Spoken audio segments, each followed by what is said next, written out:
And in this location, several of them going to a fighting pit, maybe to observe what occurs.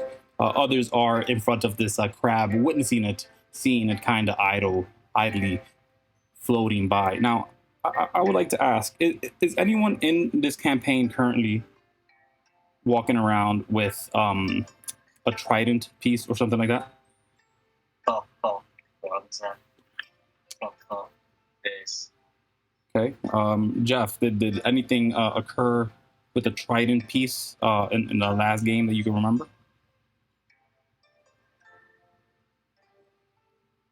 I'm assuming not, to be honest with you, but I can't remember. Jeff, you here?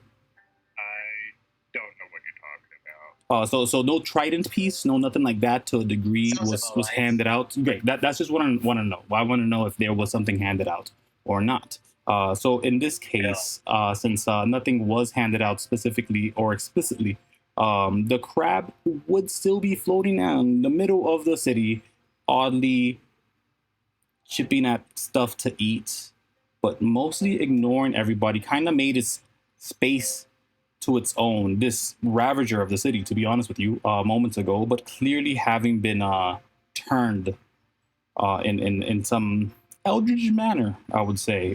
Some corruption was affixed to him in some coral and dark spires that were crystalline things that were surrounded around him that broke apart when you guys defeated the person managing the monstrosity. But again, so I don't like using the word sandbox itself. I prefer open world. You guys have accessibility to all pieces and points of the world as long as you reach them. You guys could do whatever you wish to do. The game's yours. How would you guys like to proceed? Wait, yeah. What is the character's name? Jeff? The what? Do you have your character's name? They've yet to met them, but Hunter. Hunter McFife, right? No, yeah. Hunter McFife. Okay. And where is he located currently? That'd be the fighting pit. Essentially, the Siren's Whale. I didn't mean to interrupt, but I'm not sure if you could have remembered so that's that. Also in the Atlantis, I guess. Yeah. Essentially, we're starting in a tavern. Let's see. I didn't write anything beyond getting the fish guy to the med bay last session. Okay, so the fish guy got sent to the med bay. Okay, so then that's by the police station. So you're a bit farther away from the Siren's Well for sure. Do you proceed to anywhere specifically? Are we skipping to where we ironically converge, or are we searching about the city in our lonesome first? I'll ask.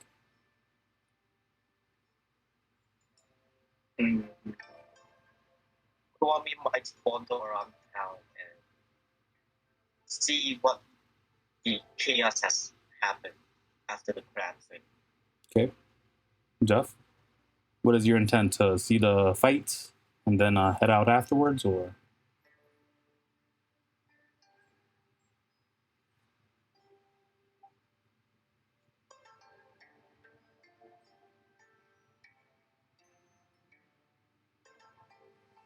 Jeff? I'm just watching the fight, right? Okay. Yeah. That's fair. That'll take up some time, but not much. You'd probably be handed some drinks for free. All the people that go into the fighting pit, they don't pay for libations. But Kuwami specifically, what would you like to do? Did you want to go check out a shop, or did you want to go see about the issues in the area? Did you want to check out with them? Check on Sundown. All right, sundown. Then the one objective that's been trying to be completed for the past month. Yep. We just need that guy there light. Check out sundown. Since I'm waiting for bronzer in this case. Sounds good. To that degree, you'd know that you're not waiting for bronze anymore. You would have heard Imandolia is around, having caught wind of a fighting tournament that has essentially begun between two exceptional fighters, and one of them was a furry cat individual you recognize immediately, and the other was the blue and purplish dragonoid with many firearms in his on his person. But with that, you do eventually make it to the I believe they would be called. Yeah, it's nope, it's not a port. Is it a bay? One of those things. Where you find the ships, the shipyard specifically, you could locate the vessel, the Zaya, which is this construct slash vessel. You aren't exactly sure how it works, but you know that it is slightly sentient. It does act on its own at times, but it is pretty controlled. It's pretty much controlled by the mechanism inside its systems. But again, do you want to do anything with Sundown? Do you tell her anything? Do you show her the galley light that you have found? Wait, I remember writing notes for this exact moment. Let's see, notes, forcing myself to go. Here it is. I'm back. Sundown. Yeah. Yes, she just yells that. Does anyone respond? Anyone before Sundown could respond. Maybe Kui, I guess. What does that look like? As you... Maybe Kui could. Okay. A mini Kuiko. Yeah. Okay. So here at the shipyard, all the bodies might not be there, but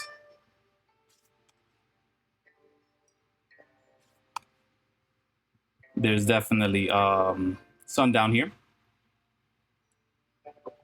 and she's there basically with open arms. She's inside of the ship.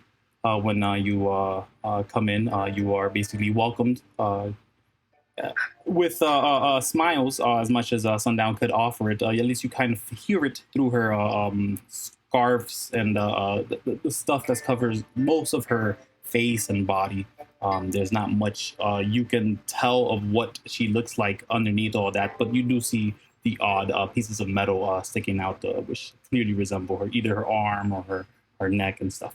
But yeah, she's there, and she's like, wow, Kuwami, good to see you. Did you find my friends that were headed down to reach you? I hope they didn't get lost during the whole issue that occurred here. Kuwami's face kind of like stops, and then stands around and says, "Well, a lot of things happen, and they are not anywhere near me. But yes, they did help us outside. Yes, thanks a lot." Okay. I don't want to wrench it in here, but given the time it would take for you to get what you needed to get done via the drop off the guy at the med bay versus getting over here, the distance and all that, the fight would have actually been over generally quick. Fights don't last long in the general situation. And in that, Ima Andolia, whether he won or not, it wouldn't have been a fight to the end. Darnks finds it that he needs to make. Yep, I'm gonna put this in there. He needs to find a weapon that is magical, because it would behoove him to if in the next fight against Imandoli, who he literally does have a pair of magical items on his person. It is clear they are bright, they are magical. He's flying around with it mostly. Jeff, if you ever noticed the tendrils around, it kind of looks like an armor that is liquid or some form around him that seems to be encapsulating most of his body, the upper body at least. It's odd to see, but it's very difficult to get a grasp on in the underwater space that we find ourselves in. It's sort of everything sort of is blurry. Talking to people, you got to be really close to them. Effectively, we're underwater, but nobody feels like it's underwater. You just happen to be. And again, at this point, Imandolia and your character Hunter would definitely would have made their way here to the ship in which they are effectively going to breach the underwater city to get out of here. So to that, Jeff, put your character down for sure, please, because they would be found here with Imandolia, which I'm gonna find. So then I'm currently at a ship with Donks and Emandolia. So Donks diverts, but Imandolia has downloaded you with their intent for them being here, their idea of escape at least. You have heard of Atlantis, I want to say. You're human, right? Yeah. So you definitely have heard of Atlantis. You know that it is an inescapable void. Anyone stuck in Atlantis is basically stuck in Atlantis. There's no escape from it. There's many tales that have told you of this. It's odd that it's in this planet because you thought it was in a really old planet that no longer exists. Here you are in the city of Atlantis, just fine. But you know it's not fine because there is no escape. Thus, we're looking for a way out. And Imanoli has basically informed you that they have contracted through a task, essentially a pickup mission, a drop off mission.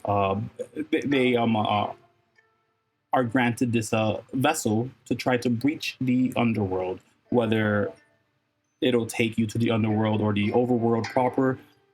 You're not sure, but the intent at the end of the day is to get out of Atlantis or the city underwater, however you wish to phrase it. Sorry. Yeah. And then that Imandolia would have taken you here eventually and shown you to this vessel. The odd one out, obviously, having been the choice of the players. And that was it. You guys had all these options. I had actually stats for every single one of these ships here. And you guys picked the one that I made up, which is cool. It's just a living one. Sounds about right. Yes. You don't do this. Yeah. But this is where you find yourselves. And Imandolia, in pain, after the fight, he took a couple blows, but is well within the degree of another fight if necessary. He has some equipment that assists him in that. He can heal himself once, but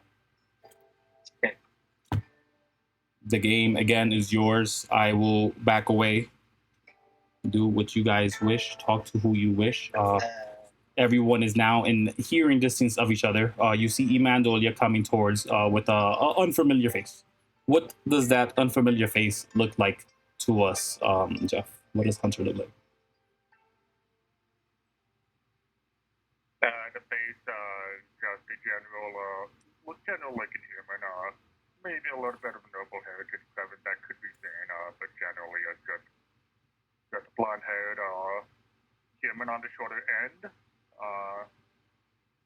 Blonde-haired human on the shorter end with white skin and definitely looking a little bit confused about a little bit interested in Atlantis at least, but interested in actually living and actually Okay. What kind of work? Just butchering stuff. Okay, great. So Butchers. yes. And to you, he probably would have seen some of the accoutrement that the butchers do wear, and Imandol, you're probably in walking to here, towards here. He would have definitely pointed it out and said, "Wow, a butcher made it all the way down here. Very interesting. I mean, I'm sure this wasn't your intent, but now that you're down here, make it out, and you'll be the most famous butcher in the world. Trust me." But eventually, you guys make it to the ship.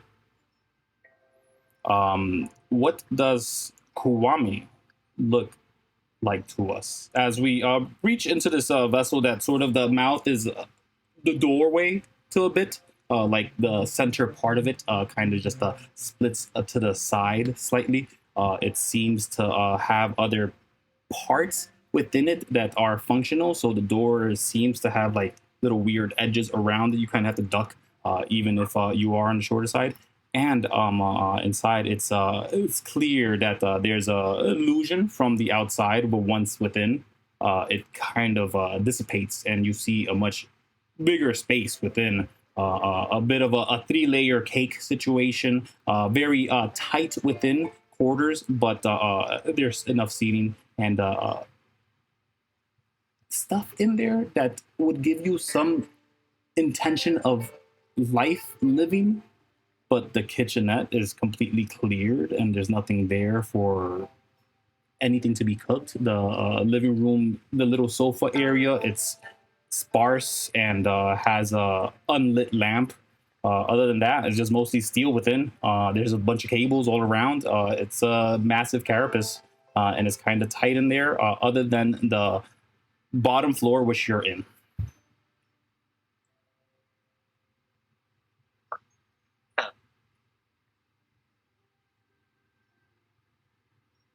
Hey, Kuwami.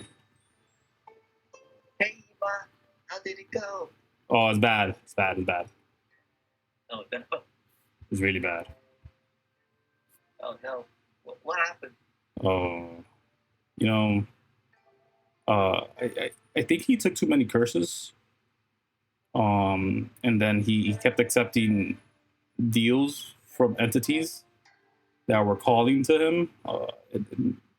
He should have known better. As a Feywild, usually it's bad, and I think the fact that he was an Eladrin, it kind of like gave him like a bullseye target. Everything was after him. They're susceptible sometimes to trickery or something. I don't know how it works here, but they are being assisted by our keeper friend.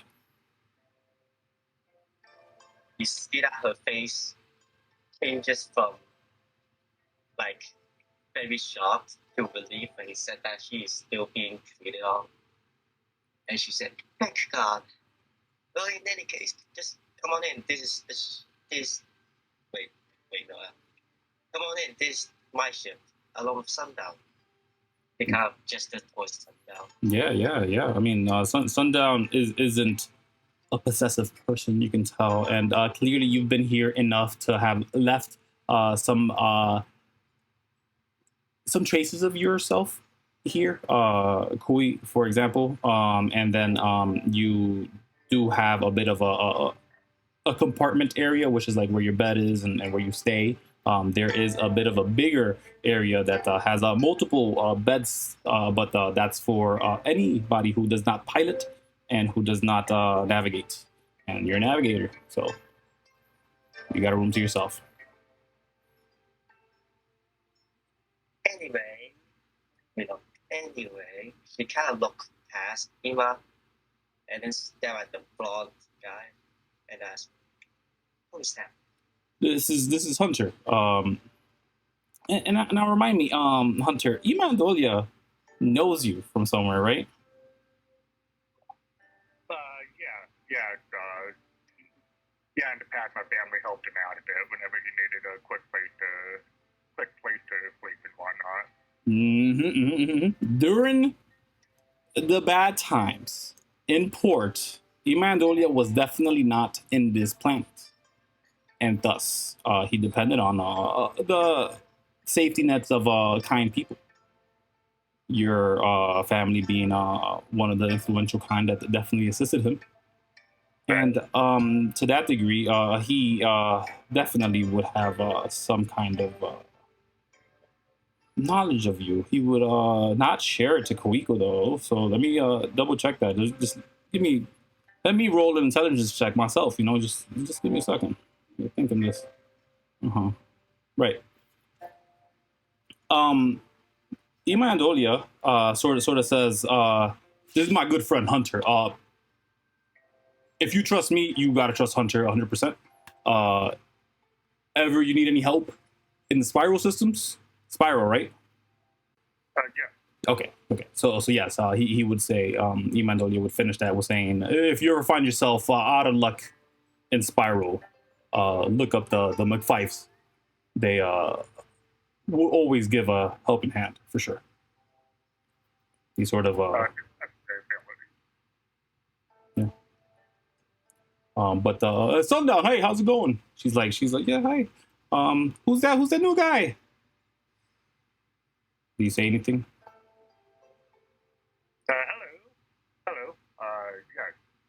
Hi, I'm Sundown.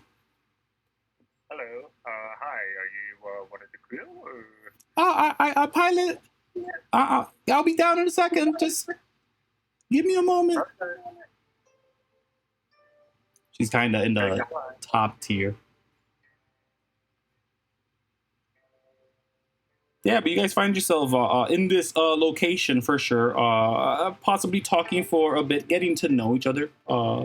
Drinking some tea. There would definitely be tea. There's no food here. You guys find real quick that there is zero food here, but there are drinks. Sundown, Yes. where did all the food go? You would know already that if you didn't bring it, it doesn't exist. Wait, what? Yeah, you still have your rations, so that's probably what you're depending on at the current situation. But for sure, you guys are at port, and can go shopping if that is an intent. Pardon, I didn't mean to interrupt. Go ahead. Wait, so it just disappears the moment something in? No. She's never brought food in here. It's always been empty. You probably have been here for a bit, haven't had time to shop for it. This would be the time to do it if you guys wished to do so. Sounds about it. Quick, go bring some food. No, that is an option. that is an option. I mean, wait, okay, so Kuwami is going to, we are all sitting around the table, I would imagine. So she would kind of hold the cup up and ask, so, do you have any destinations you're trying to get to? And take a sip of tea.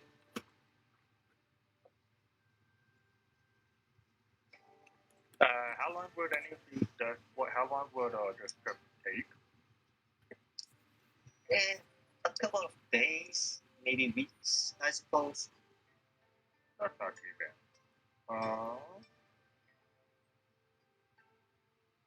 Do we know where we are going? I don't particularly care if one was not spiral, or at least I don't play it. I see. Ima?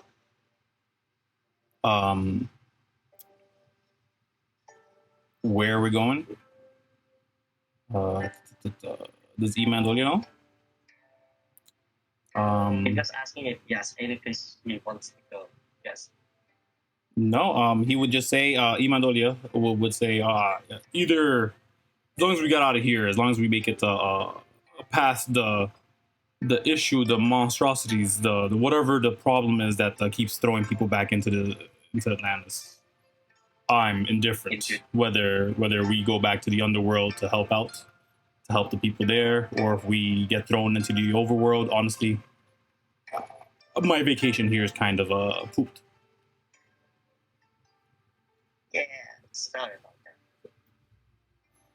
It's all right. Just lost adamantium armor. It's nothing I can't cry about anymore now that I have this weird sword thing.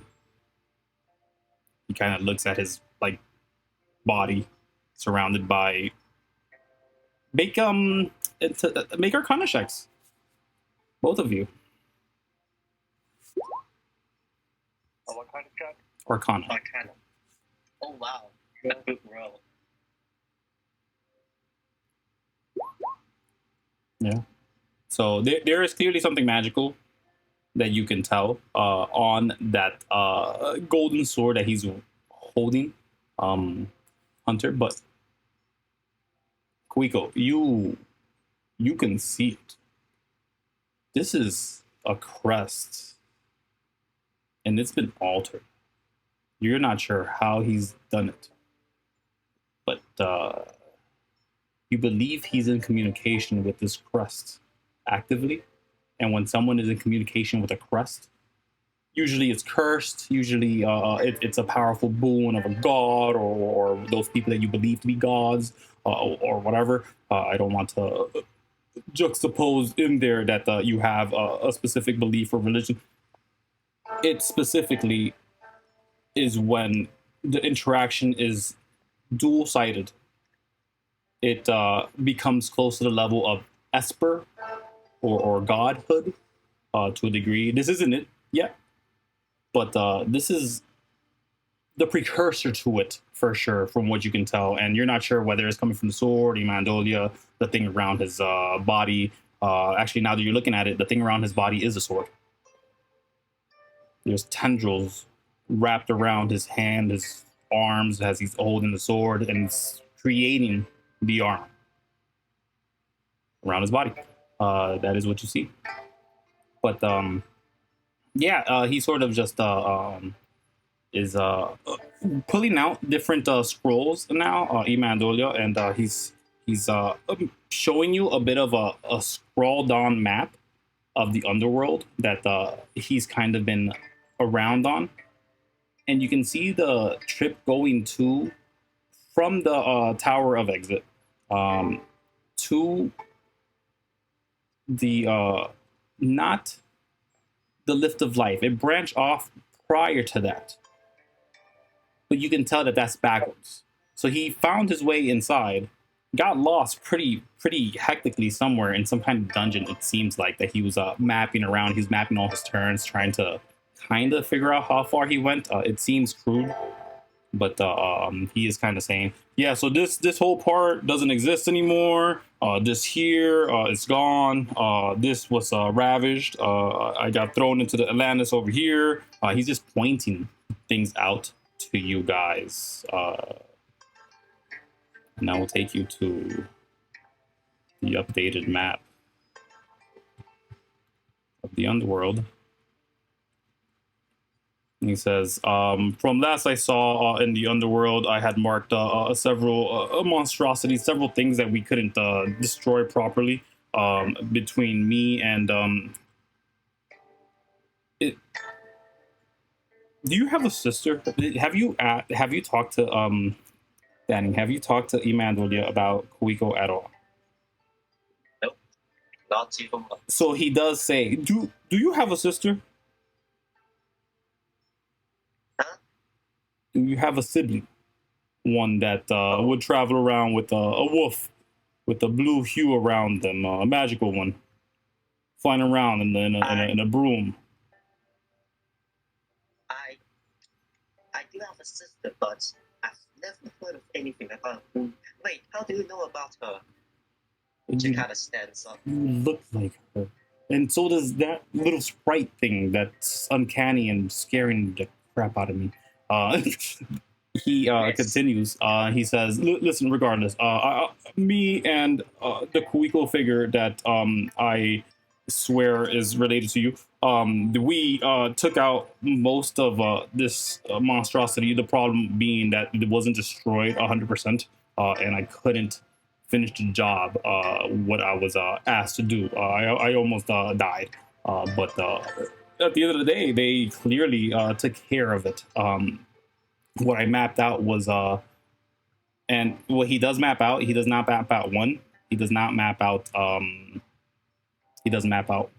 He does not map out one. And he does not map out this thing. So if you guys just pretend that's not there, that's fine. He says, "Yeah, I saw these three massive towering vessels. It looked to be machines of the Fey kind, the Fey floating vessels that they have. Very similar to the courtyard in the sky is what I'm trying to get to. I would say older age for sure. I definitely saw something pre war, pre Forbid war, but I think our best bet would be to avoid this ravaged underworld. It does not look the same as when I entered the first time, which was desolate and probably filled with some droids around. Now it's just dragons and robots and it's, if you could think of it, it lives here now apparently. Also, the thing that causes the light in the underworld is a dragon. That's cool. But yeah, we could either go here to this mess or go back to the overworld. And he shows you a very pretty picture of a pretty map of the overworld. And he's like, I have a place in one of the islands if you guys ever wish to come over.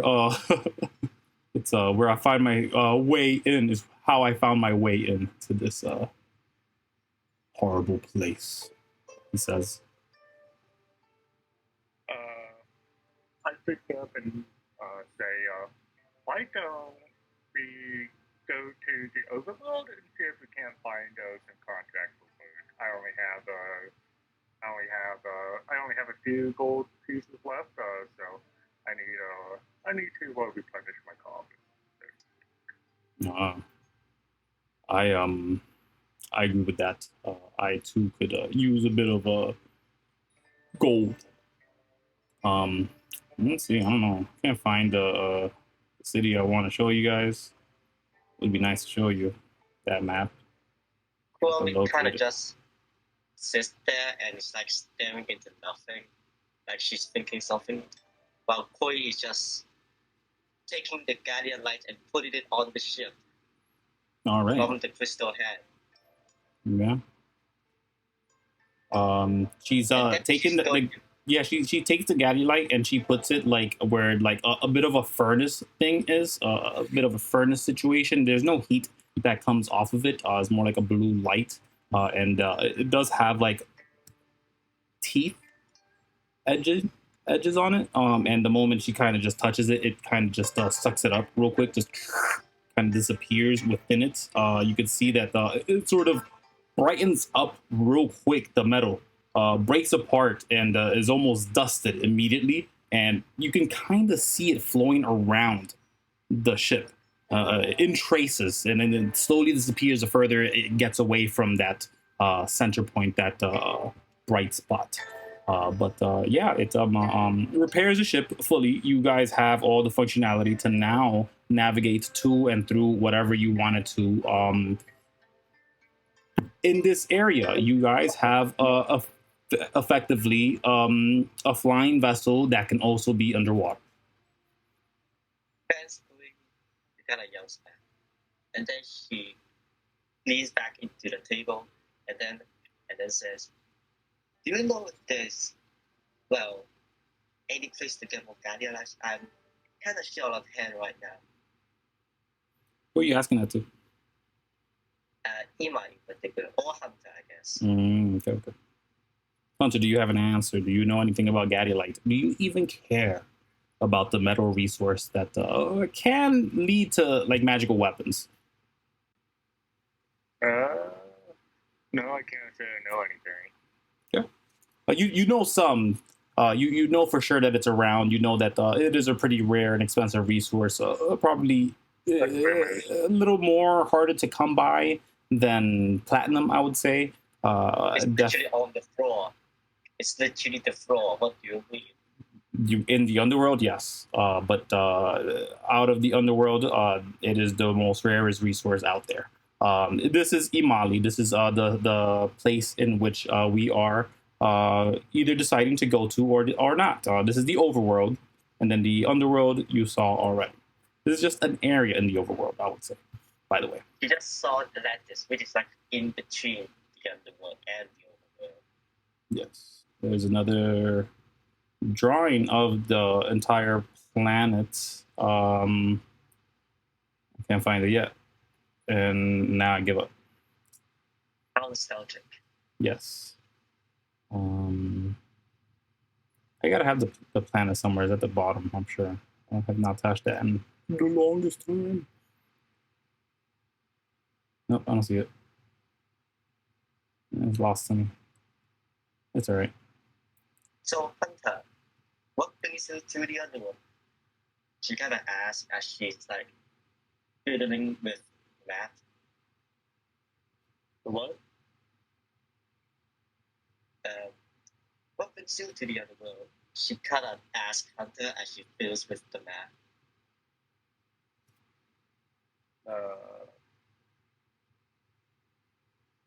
I'm sorry, I'm still confused. What brings you to the underworld? Oh, it's just to the underworld. Yeah. You got accidentally thrown here because this is where you walked past after the time prison place. So it's really up to you how you want to answer. What the underworld is, a time prison or is something else? You didn't know that you were in the underworld until you got the context from like Imandolia and Kuiko kind of saying it. Maybe Donks told you last time. I'm not sure. I don't remember. Yeah. You could just be like, I don't know, or I don't remember as well. Because again, it was a bit of a short game, I think, but it definitely just introduced you into the world just to dip your feet in. So if you have questions, now would be the time. If you were asking, what part of the underworld are we in? How deep are we in? Is this the only way out? Again, up to you. Yeah, I don't know. I was just telling someone that was suspicious. Not quite sure exactly where I went, so. That's where you went? Yeah. Okay. Yeah. Still, she does ask that to Eva because she does want to find Volcalia lights. Okay. Even though you just say where we were last, there was some Gadolite. Why are we to work on our stuff now? Your stuff? Yeah, he's kind of smiling already. You can kind of tell from under the mask. Regardless, he's asked you to help him fix his weapons and stuff, and he also wants to make new ones. But he also is thinking about Donks is out looking for a weapon. We could probably make him a Gadolite weapon, and our friend here could probably benefit from something as well. What is your choice of fighting style, Hunter? Hunter. Yeah, Imandolia asks you. Just generally getting up in the face of this massive head. Pretty effective solution, I think. I've been tons of times with goblins. Wait. Are you underwater, like actually? Because it sounds a little. Yeah, I didn't hear any of that. Yeah, just getting up in their face and just smashing their caving their heads in with anything, pretty much. So that's all. Easy to do with goblins, so. Okay. What's your class again? The what? What's your class again? A barbarian. A barbarian. Ooh. Storm barbarian, right? Must make a bowling ball. Bowling ball. This guy has. So sorry, but no, there isn't a MacGuffin in this game yet. That's fine. Kuwami kind of like laughs like, and goes like, yeah, let's go make those weapons. She kind of like throws her hands in the air. So he does Imandolia, he does look to Hunter and he says, you prefer like a hard hit or a quick slash or you want to pierce them? Start being a hard hitter, I guess. Hard hit, yeah, right. I could whip something up easy for maybe a warhammer or a great axe would work great for you as well too, though. That takes a little more time. Does Kuwami kind of use the bracelet to make like a warhammer shaped outfit and like this, and she kind of swings it around. Yeah, a little bigger maybe. That's there's no more squid things, right? That was killed by the fire. Squid? Yeah, Oh, yeah. the weird squid things. There's no more of them, right? I don't think there's anymore. All right. He steps out. He looks around. He's checking around the entire place. There's a lot of fixing of the areas happening. The vessels here, you can tell that they are have blasted into the enemy that has appeared prior to this event itself. The city itself was attacked, for context, for you, Jeff, by a bunch of squid monstrosities and that crab thing in the center. And in that, one of the players decided to show himself off. And since they were the cause of the problem in respect, everything turned their eye to that. And then, yes. And as that happened, more magical stuff happened that I could say was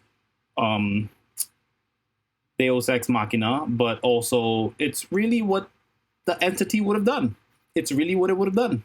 I feel like, so, you could take it as it is, to be honest with you, but in this case, Imandolia does step out. He's looking around trying to see if there's any dead bodies. There are no dead bodies. They all got turned to ash. There's repair happening. There are repairs happening, but again, they are yet to be finished. So again, my question is, guys, as Imandolia is kind of excited here in this position, in this point of being given the chance to upgrade his weaponry, his guns, his firearms, he says, I have no problem spending a bit of time before we head out to this thing that is going to try to push us back into the underwater city. I say let's prepare. I say we go back to that place. I say we farm some more Galilite.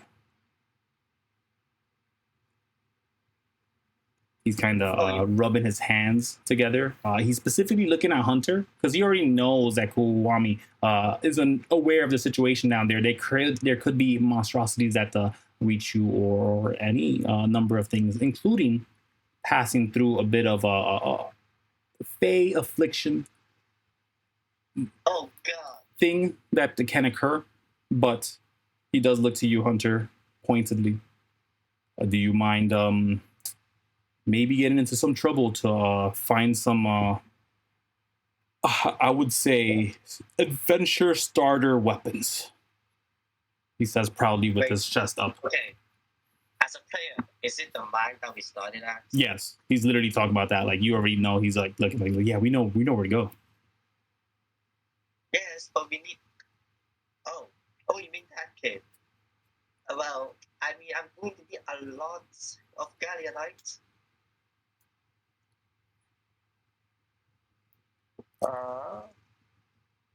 Yeah, we could get into some trouble. That's what I've been up to lately, so either that or I'm trying to avoid it. It's hard to tell which one's which. Well, Stormy kind of looks left and right between Ima and Hunter, and then sighs exasperatedly and goes, "Fine, okay, let's go." All right. And now one more thing, so that there's no continuity errors. Do I have buckler or not, says Ima Andolia. He doesn't verbatim say that. You mean the buckler shield? Yeah, my question is, would he have been given a buckler shield? Do you think? I thought we could given to him like a couple months ago in the other campaign. Gotcha. He would still have it because he wouldn't have worn it unless he needed it, and he would have saved it for. He would have it on right now.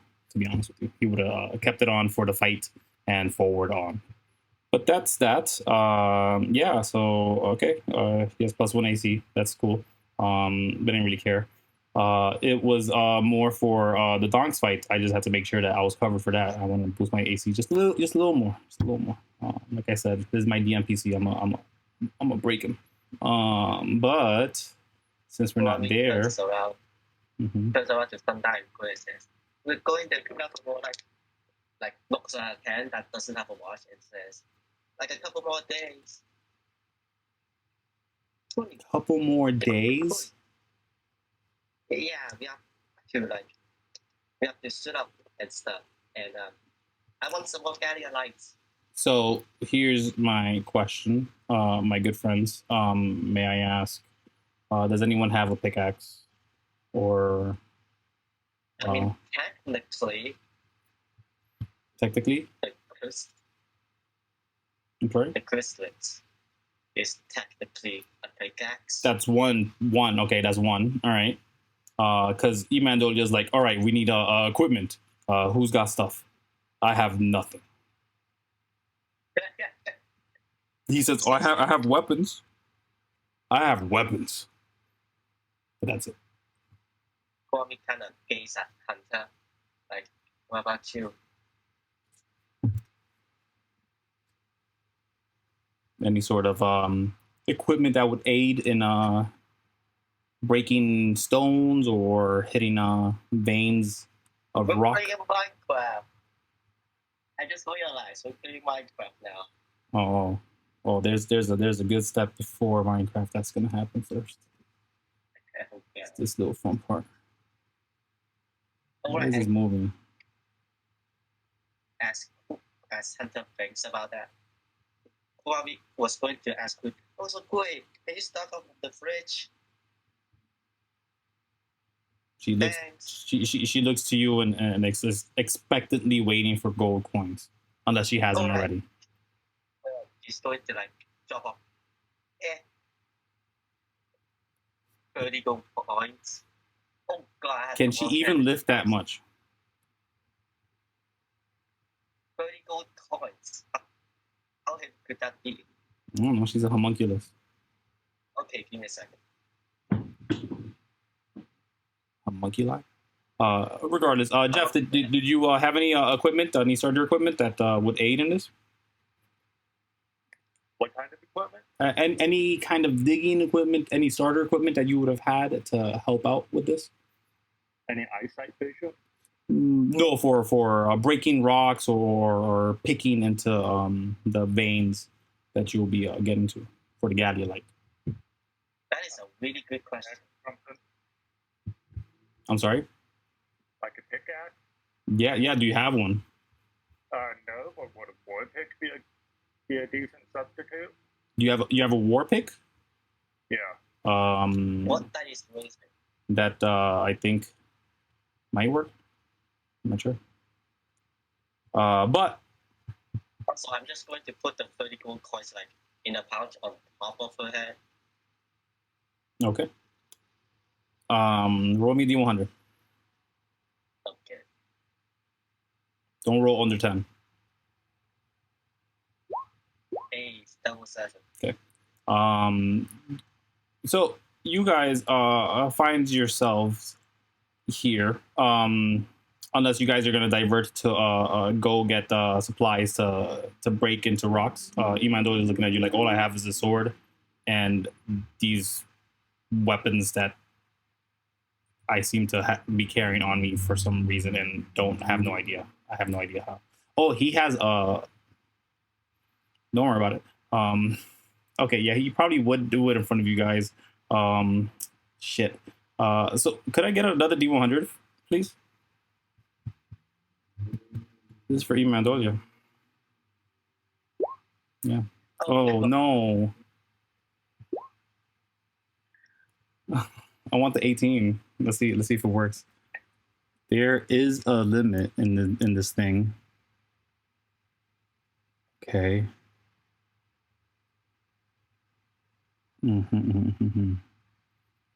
That's not it. So again, would you guys go to get the supplies or divert away from there and just go straight to the spot to get the whatever loose rocks you could find up, minus the one pickaxe that you might get and the one war pick? Because then Emandol is just standing around doing nothing. So I don't know. Do you guys divert? Go around to one of the shops in the city, or no?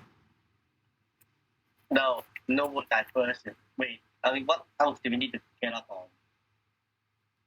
It's just to get supplies for breaking rock that make your jobs easier. I mean, we have a pickaxe.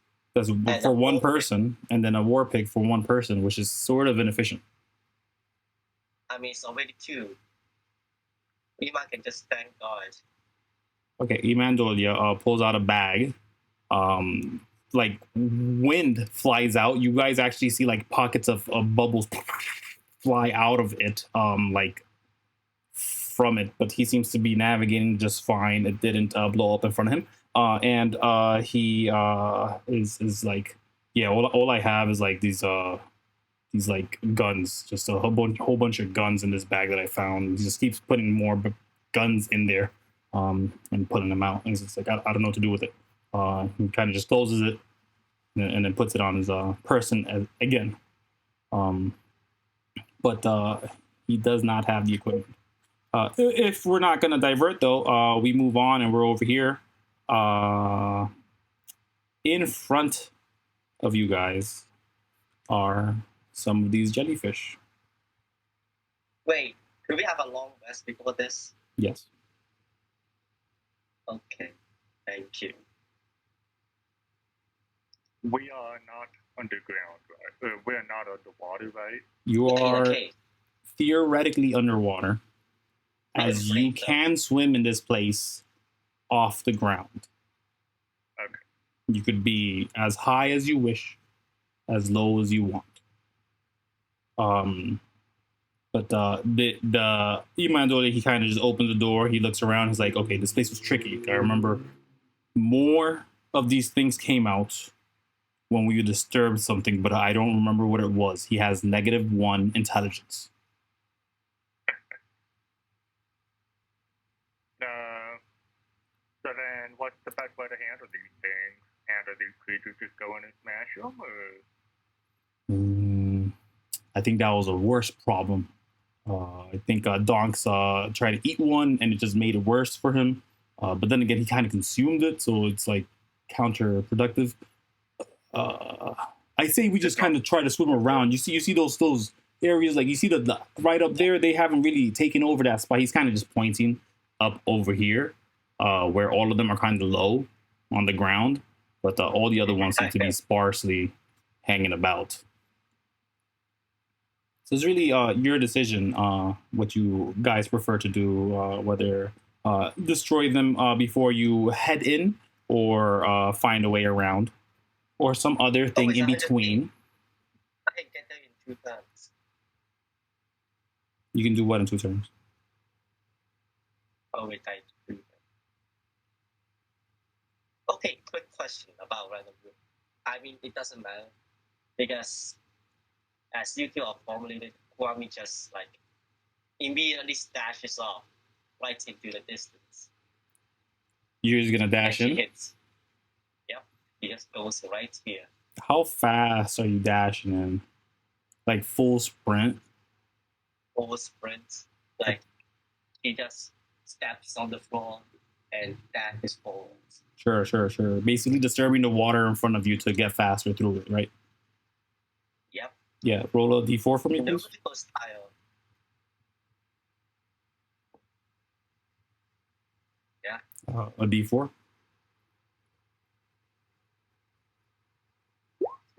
Okay. Right. So 2 more pop into existence, making the DC harder. But could I get you to make a Dex save? See if you avoid all these suckers. 16. 16. How many of these things are on the map right now? 1, 2, 3, 4, 5, 6, 7, 8, 9, 10, 11, 12, 13, 14, 15. Ooh, you failed.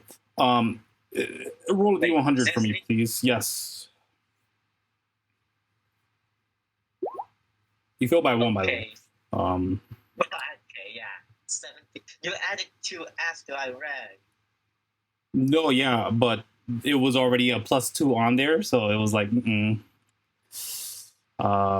disturbed the water. You didn't have to go fast. But yeah, that's fine. Let me go to this thing. And in this point, may I ask, Hunter, what do you do? Do you rush through as well? It doesn't seem like she's being assaulted by anything. You don't see an effect literally happen unless it's a physical effect that she's struck with. Is it a secret effect? I don't know yet. I'm looking it up. Oh, okay. Can I just swim over them or no? Yeah, you could swim over and around them. That'd be a dex save, yes. But there are 2 more that popped in as there are 2 more that popped in as Kuwami rushes through.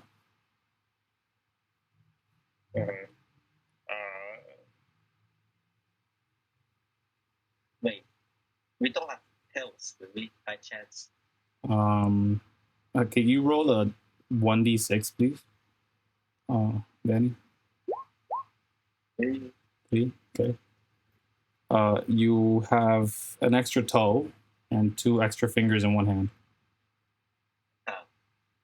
Wait, seriously? Yeah.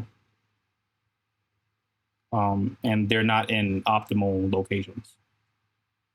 Yeah, that sounds about right. Yeah. So you could think of what that looks like. In my head, it's creepy as shit. Yeah, that makes. I mean, I can just imagine it like crystal fingers on her hands. Sure. I imagine more fleshy, but okay. That's exactly why I'm thinking it as a crystal to remain my sanity. So Hunter, in what rate of speed do you rush through in this thing? I just take my time going through it, I guess. Okay, so make a dex save with advantage, please. Oh, that's not that bad. The DC is still pretty high because 2 more got summoned up. 17. Yeah. So roll a D100 for me, please. I should have passed guidance. What is Imandolio gonna do? Yeah, you know what? He'll just go for it. Last one is a rotten day. He'll just use his full movement.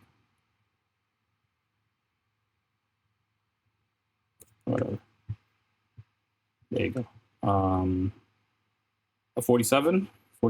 Let's see what Fey Affliction is at 47. Okay, so this one's very fun. Currently, Hunter, you don't notice it, but Hunter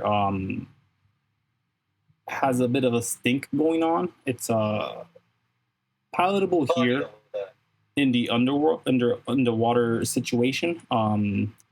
It'll be diminished, I'll say, but anybody within 5 feet of you automatically takes 1d4 poison damage at the start of their turn. That sounds familiar. So currently, your Fey Affliction is heavy body odor. But that's what it's labeled as. So, okay. I would say, by the way, that Hunter does have radiation pills. I believe we already equated how many you have. Do you remember? Did you write it down? Have a what? Do you have any of the radiation pills? A what? A radiation pill or a Fey Affliction pill. It would be one of the other things.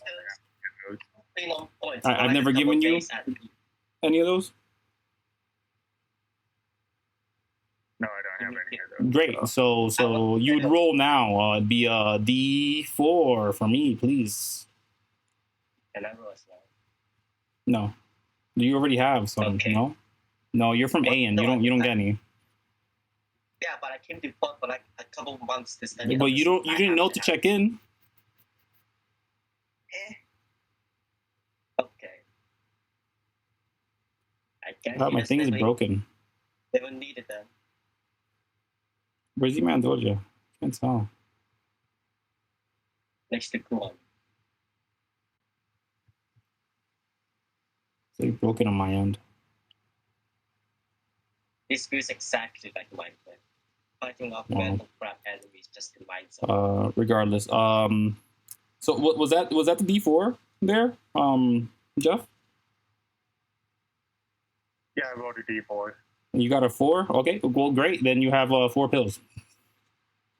I have 4 what? You have 4 of the radiation pills, which remove the radiation effect if you ever encounter them, just like you have currently. Not that you can really tell that you've been affected. You can sort of, you could sort of tell you've been touched by one of these things. Anyways, we're all about halfway through this thing.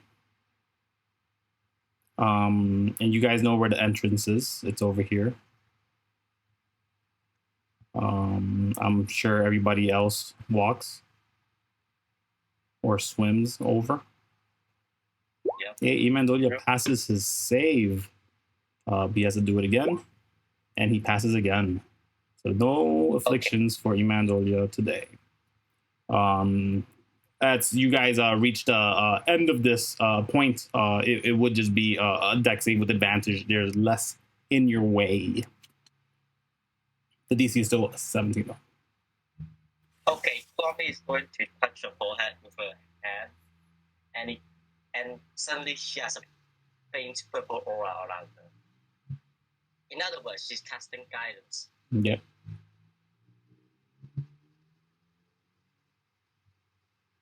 Come on. Trick guidance. Oh, never mind. Not that you need it.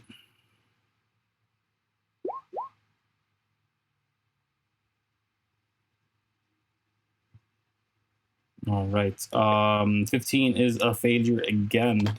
So that would be one more D100. But that's it for the Fey Afflictions. If you guys just made it through to the edge of this place, opened up the bit of a, what is this thing? A door. I always forget what they're called. Hatches? Yes.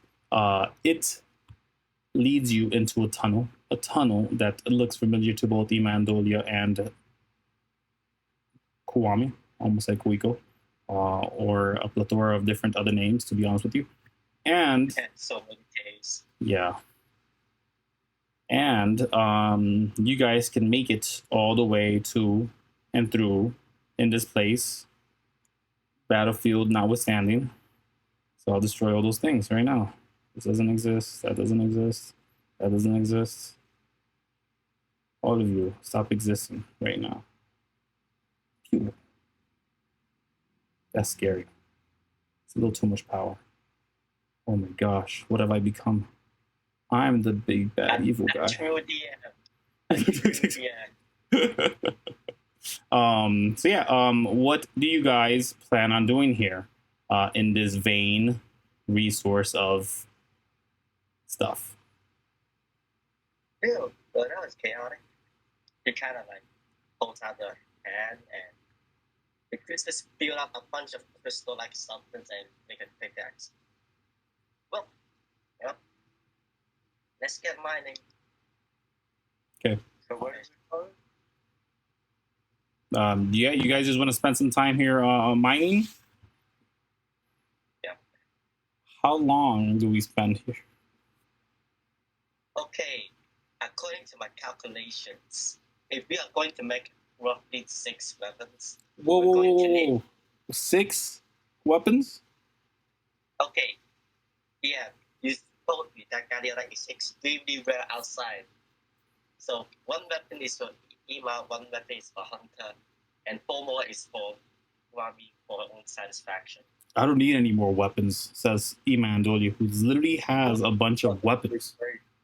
What if it Kuwami breaks? wants full Guardian lights. Jeff, what did you say? First is What if your weapon breaks? It's magical. He has 2 magical weapons, at least.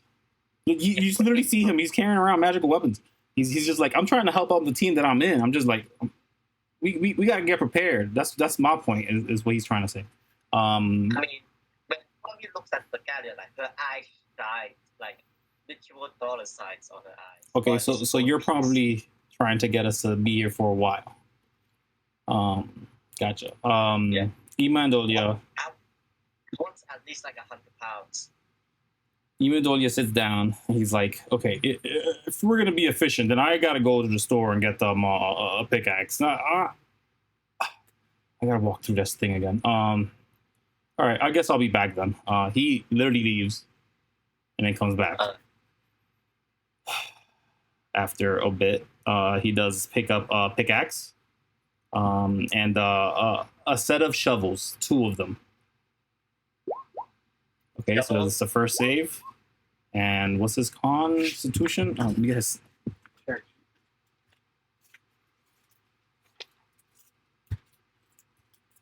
Oh no, it's Dex. Oh, he's fine. He's fine. Yeah, so he's good. In that regard. Yes, now that everyone has the proper equipment. Oh wait, he has to do it 2 times because he's going back and forth. That's a failure. That's not. Okay. Sure. So yeah, he makes it all the way down here. Could someone roll a D100 for me, please? But he makes it all the way down here. He starts picking at the stuff that seems very important. There are very many points in this place that definitely can produce some galliolite. You're seeing a hole that you didn't see before, Kuwami, that leads down into a tunnel somewhere further down. You're not sure what that means, but there could be more galliolite within that as well. Yeah, do you guys really just spend time around here? Do you guys want to look deeper into that hole? Do you guys want to spend more than 4 hours or 2 hours or just an hour, really? The entire day. We can still rest. Sure. So, what's your intent? Because you're saying the entire day. What's your goal to get? Because you still have to fabricate the weapons, and that's time as well spent. The weapon that can take as long as it can, as long after the resource gathering. We need to mine as much as we can, so that we can craft. So, are we gonna spend day or 2 here? Multiple days? Yeah, multiple days. Multiple days. So let's go day by day at least. First, may I get a D100 from each of you? This is a D100 game right here. From each of you to ensure that you don't get interrupted in your search for this. Low rolls obviously would be an encounter, but I'll average it out. Danny, you got a D100 for me? 60. Okay. So the first day has gone without an encounter or any issue coming your way. May I get you guys to roll Constitution saves? Oh, pardon, not saves. I want Constitution check. Oh no. Okay. Wow. So roll me a D12, Jeff, and a D6 for Kuwami. Yeah.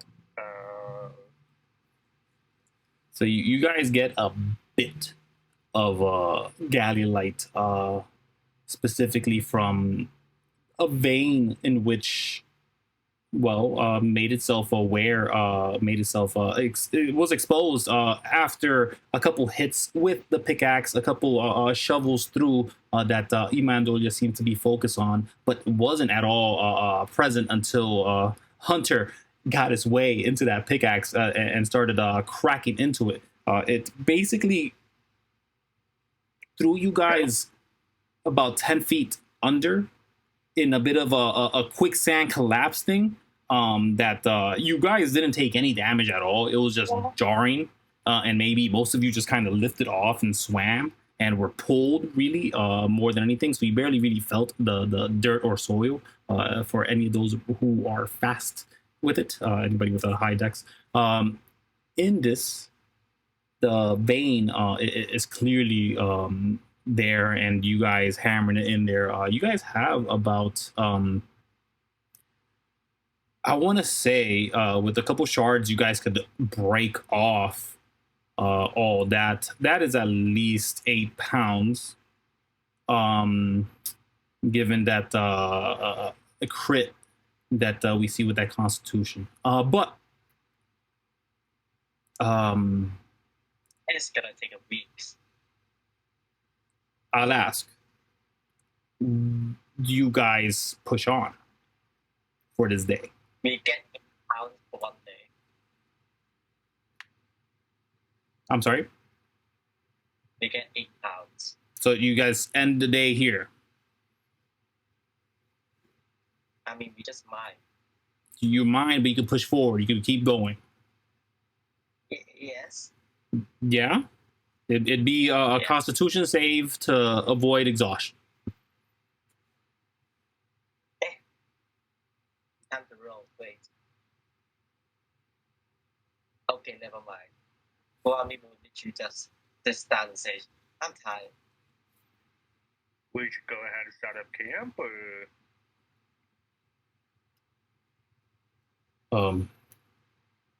should we set up camp here in the mine as well, or should we leave, or leave and come back tomorrow? What should we do? Let's just set up camp here. Okay, who's gonna take first watch? We all point at each other like that Spider-Man meme, aren't Okay. Emmanuel is like, yeah, I'll take first watch. Okay, I'll go ahead and do the second one. Yeah. We'll play as fast and loose with this sort of the day comes and go. And with that, you are again uninterrupted for the night as long as you were within that time frame. But this is a new day. Let us see as all of you are rising. If there is an encounter, may I get another set of D100s from each of you?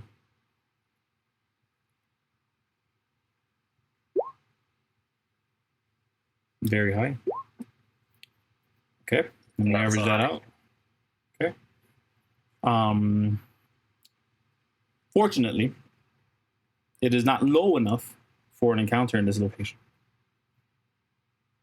And as you guys push on, may I get again another Constitution check? Not a save, a Constitution check. One thing I suck at. Why okay. am I so bad at Constitution checks? Sorry, you did better this time. So let me get D6 for both of you again. Let me do this all for Imandolia as well, because you guys are doing stuff. I'm just gonna do it once for him. Okay. Okay.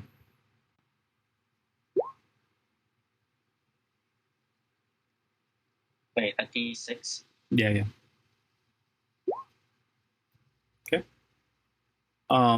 So this time it must have been that you guys really picked at that vein, run it dry, completely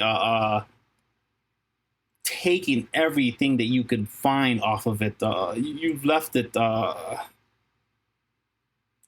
a bit of a skimpy, sort of jagged face of a stalactite or cracked face rock face. whatever.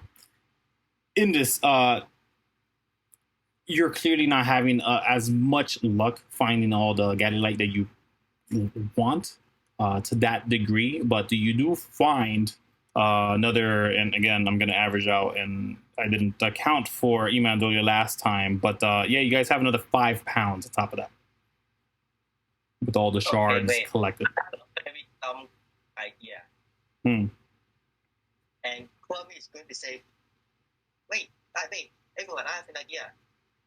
And she kind of like drops I guess like retract her pickaxe and say, Yeah. maybe we'll stand back. And she also stands back. She kind of tries to chant a spell and squeeze her hands together, and she casts shatter on the thing. Okay. Roll an Arcana check. And then roll me a nature.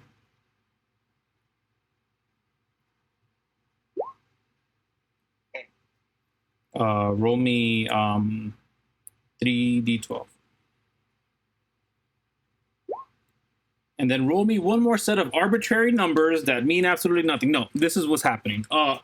In reality, as Koiko and Imandolia and Hunter are here kind of in this place, having found some gold in another form, and slowly running low, you can sort of deduce, no, there's some more somewhere here.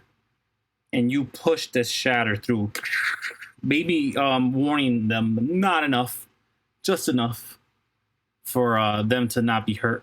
And as this whole place is sort of displaced,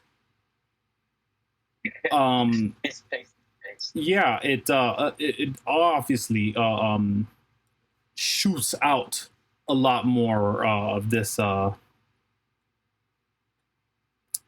guess sediment, and there's a ton of yeah, make a deck saves, everybody. Oh god, I made a bomb. Records. Yeah, everyone's fine. Let's see, Mandolia buffs it. No, he's fine. Okay, so yeah, as these rocks kind of just slam down, stalagmites kind of breaching to narrowly hitting you. It again exposes more on the ceiling, exposes more on the ground itself. The walls are all cracked up. You guys kind of spot a better points. There is a lot more gadolite that does expose itself. It would probably take an hour to get to all the ones that you can find just by grabbing it. So do you guys just go to grab now, because it's a grab bag situation at this point? Well, we kind of like clap the hand together to dust it off and do like a poof, kind of cloud face. Yeah. We have enough we have enough materials now, don't we? Oh, we need 40 pounds yeah. for one weapon. I'm sorry, you need 40 pounds for one weapon? I remember asking you about weapon creation, and you said something about a magic weapon taking like 20 to 40 pounds of gadolite. It depends on what you're doing. Yes, but come on. Again, so you're gonna see. Don't worry. What you have enough is what I'm trying to say. What you guys have at minimum here, may I ask, really, it's what you can carry. But once I can carry 25 pounds. Once you've kind of pulled everything from here, this place is dry. Wait, how much more did we get? That's the thing. May I get the? I guess it would be perception checks.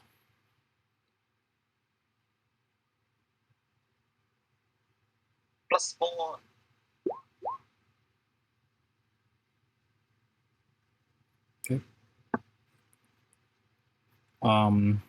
Perception check for Hunter.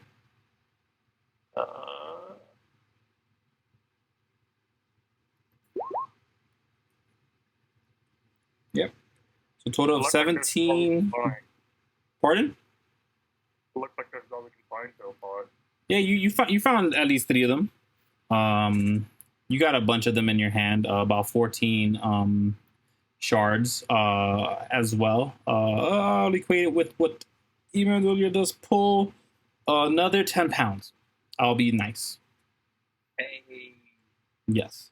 So Imandolia, at this point, at the end of this day, he's gonna say, I think we got enough. Let's go take care of this stuff, unless we're trying to. I mean, there's nothing much left to really find here. I mean, I could make a bullet off of this one here. He kind of just pockets it. He's like, but that's it. Kuwami casts Mage Hand again. A pistol hand just kind of carries a bunch of Guardianites. And she herself also carries a few pounds of it. Yeah, I think we have enough All for right. now. All right, let's get out of here. Here's just some. No, he does not have that actually. Yeah. So he would walk out. He'd have to make a deck save to avoid the jellyfish, and he does. Do you guys also leave this place? Oh, deck saves them. Yep. That's a failure, unfortunately. You know what? I'm going to sing, like hum a song as I go to get Blade Singer, because then I get proficiency with dexterity saves. Okay, so you'll use a blade song. Of course. Okay, so D100s, please, both of you. You might notice he's been avoiding these things, and you guys have just been getting them. He is a soldier. He learned from his mistakes. Okay. So I'm gonna message you this one. And you may roleplay it as you will roleplay it. I really should stop writing down the play affliction. And may I get a D100 for Hunter as well? Yeah, you guys make it out of here just fine regardless. It's doesn't take much for Imandolia to literally start working on this stuff within the Zaya ship. In that, he asks you guys what kind of weapons or what kind of stuff are you looking for, because he's a smithy and he's a tinkerer. So really, what are you guys looking for? Wait, what? Where are we now? In the Zaya ship and with Sundown. I'll take you guys there proper. I'm back again. Yep. Let's see. Anything on this side? Up, up, up, up. Hey, no counter here. That's crazy. There should have been some fishes that attacked you guys. Not sure what's happening here. Okay, it's working now. Very nice. That was a long trip. It only took what, 2 days? Yeah. 2 days later, you guys make it to the ship. What are the weapon choices? You guys said blunt weapon, so Warhammer. He's making for Hunter. That's one. But Hunter, he's asking you. He's like, all right, so this Galilei is pretty malleable. I could pretty much read it from just like looking at this thing. Like, I don't know if you guys can see what I see, but it like kind of points at like lines that you can tell are sort of slightly invisible, but are there with your particular arcanic eye, I'll say. Yes, that was yes, I that was understand dubious. that, yeah. Either way, you can sort of decipher that certain things have magical properties for sure, and to you again, it is obvious as well, Hunter, and it's just not as obvious as it is for Kuiko, who is a wizard. Um, they specifically can see the I mean, inlay myself. that Emandolia seems to be pointing at, and that seems to be invisible 100% to Hunter. Maybe I don't want to put that out there, but he does I would ask. like, Yeah. I would like one side, one hand, one head, one side of the weapon to be just the hammer part, and then the other part to be an actual pick, so that way I could just give it to someone. You know what I mean? So you want it bladed or do you want it pokey? Blunt. Oh, the other end. You want just a blunt end then? I want one end blunt and the other side piercing. Oh, okay, a piercing damage on that. Okay. Uh, All right, so that's gonna take a little more. Ironically, it's gonna take up a little more Galliolite, but it would get done. But the question that he's asking, specifically, would you want the weapon to have an elemental attack, possibly, or would you prefer to either do +1 to attack straight up, or +1 to damage when it hits? +1 to hit would be better. Okay, so he'll focus on a +1 for you. Write that down. Okay, and then Kuwami, I'm not sure if you're proficient with things, so I don't know if you'll be able to help. Either one of you, actually, if either one of you are proficient with I think this. Wait. either tinkerers or smithing, or both. I brought up smithing. Wait, what about yours? Any specific shape, Hunter? You want like a hammerhead, or do you want just more of the triangular shape? Hammer's fine. Yeah, gotcha.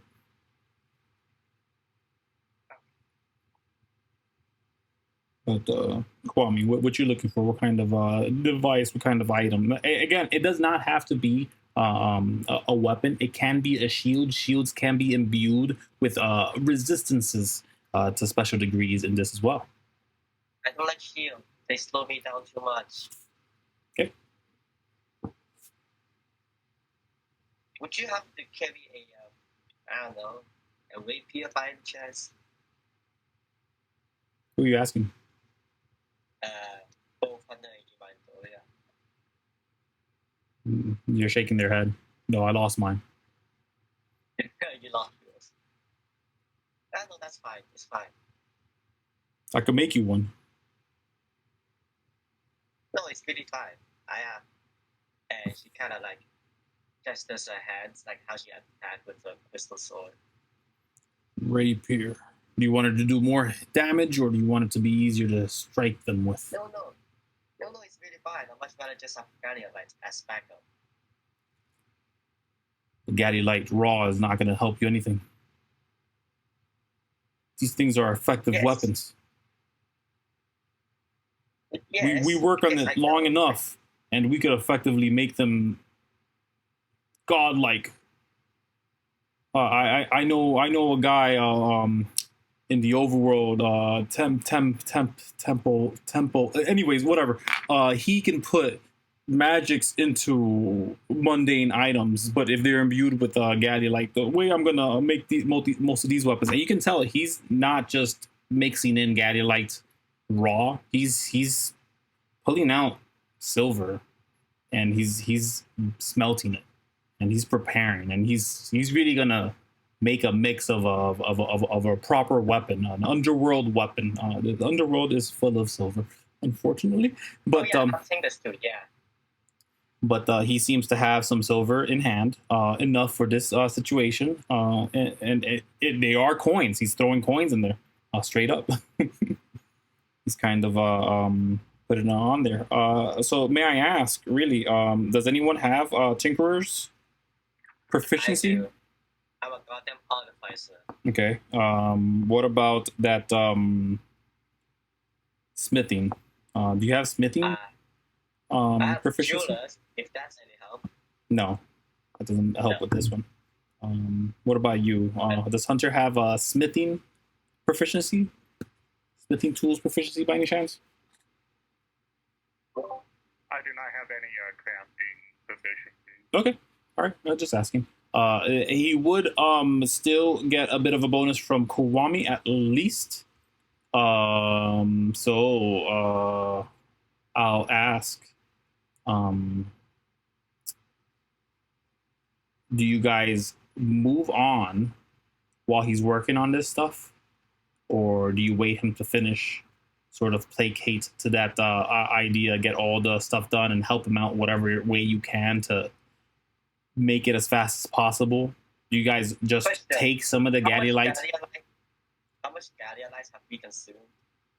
consumed? So far, nothing yet. But once I start working on it, it's going to be a bit. First of all, may I ask how much total do you have? 23 pounds, unless the one fixing the ship still has left over. How much did fixing the ship cost?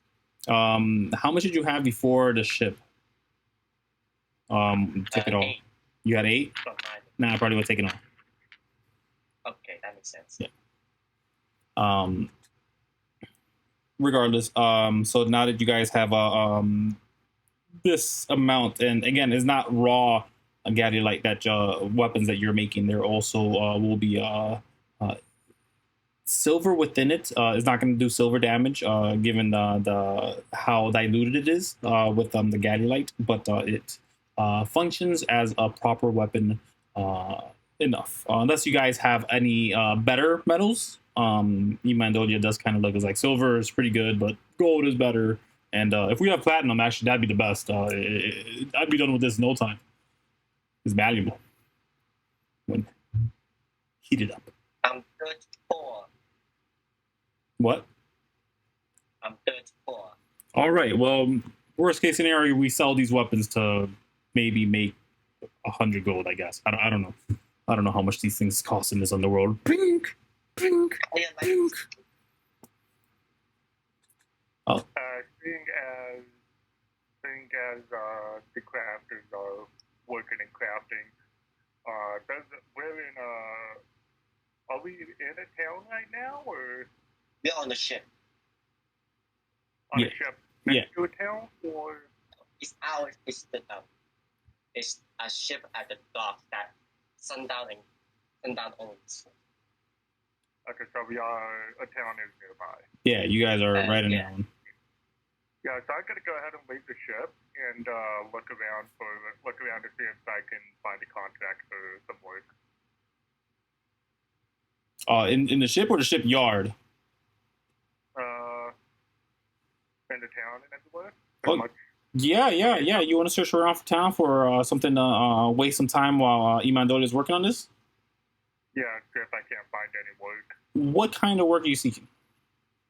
Contract work for an actual for high pay, or could just do some manual labor and whatnot. Do me a favor, roll D100 for me, please. I have something in mind for a certain role, but I'm trying to see it. Interesting. I like that. I'm saying that you found yourself a position, which is a guard post. I would say it is.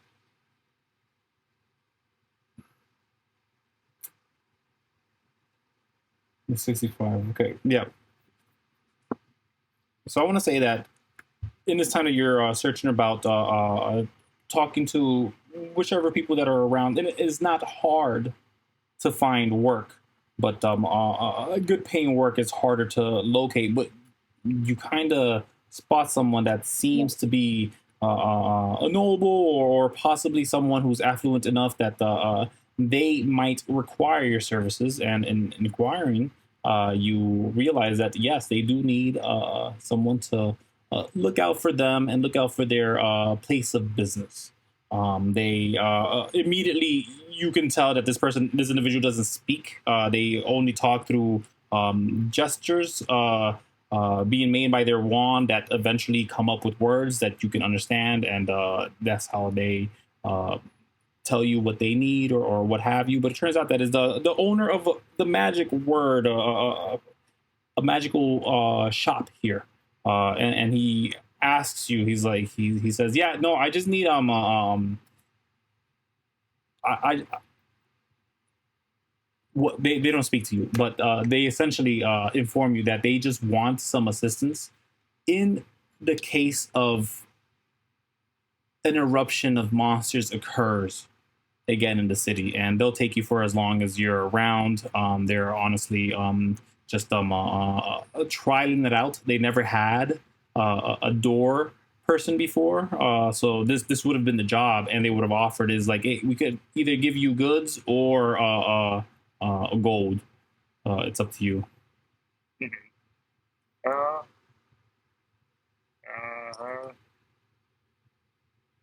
Would you go with gold for the first payment, and then possible payment, possible different payment in the future Yeah. If the arrangement is amenable. Yeah, he gives you a thumbs up. He says on the script that he writes up on this thing, his little wand makes it all appear with a couple gestures, all he's trying to convey to you. And he's saying, yeah, so it'd be $10, sorry, 10 gold, 10 gold a day, and 2% of all sales made. Oh, that's insane. So, and that's just his way of saying it's just a way to incentivize my employees. It's a few that I have, but of the many of the few that I do have, they usually do bring some customers in that benefit them. Yeah. So that'd be a job for today, as Imandolia has started. This is the third day, effectively. I would say we left and probably went to rest. I'm assuming, right? Question mark. Yeah, sounds about right.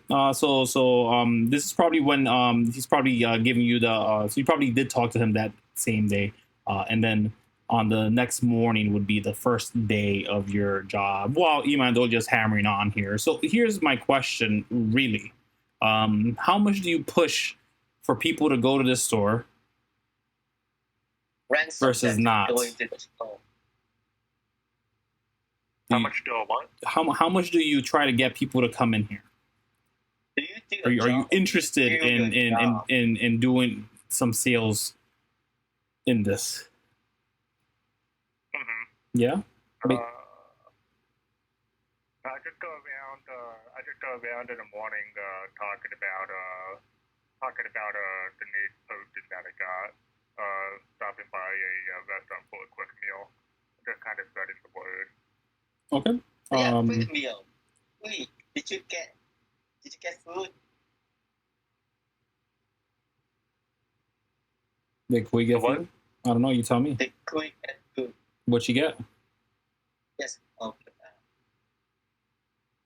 What you get? Oranges. No, there's no oranges here. All right. I think wait. All right. There's a bunch of seafood that she brings. There's a bunch of kelp for options. And then yeah, she does bring a couple mystery items that you can't really tell what they are. So it's one that looks like a dog shoe toy, but it feels like a fruit. There's another one that sort of just looks like a banana, but like with so just like imagine like the keypads of like the old phones, just like random locations here on there on a banana, like if it was within the skin still though, so it's odd. And yeah, you just get a bunch of weird fantasy fruits and food. But Okay, I just make graphics. yeah, you got it. It's fixed. You can take care of that easily. Imandolia hammers out on this thing. Could I get someone to roll a d20 for me? Also, are we helping Imandolia? Someone actually actively helping Imandolia? Eh, eh. I really want to say that Kuwami just heads the town. If Kuwami's there, she could also cast a guidance. Yeah, that's what I was thinking. So, yeah, she would probably help Imandolia try and learn some things from him. Sure. If you're really paying attention, yeah. I would say from this bit of time, yeah, roll me 2d20s. So that advantage. I'll do the modifiers right now. 19. That's grand because he has a -1. But no, he's doing smithing, so he's proficient. Okay.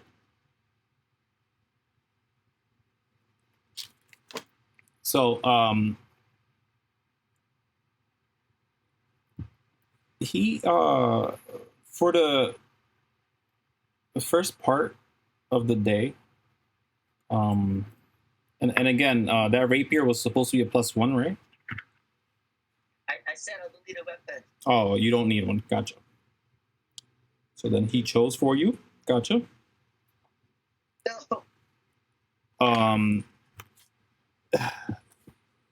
You can tell that the way his process is, Imandolia, he specifically works extensively on the weapon, on the piece that'll do the damage, specifically that the hammerhead, that piece that is for the warhammer.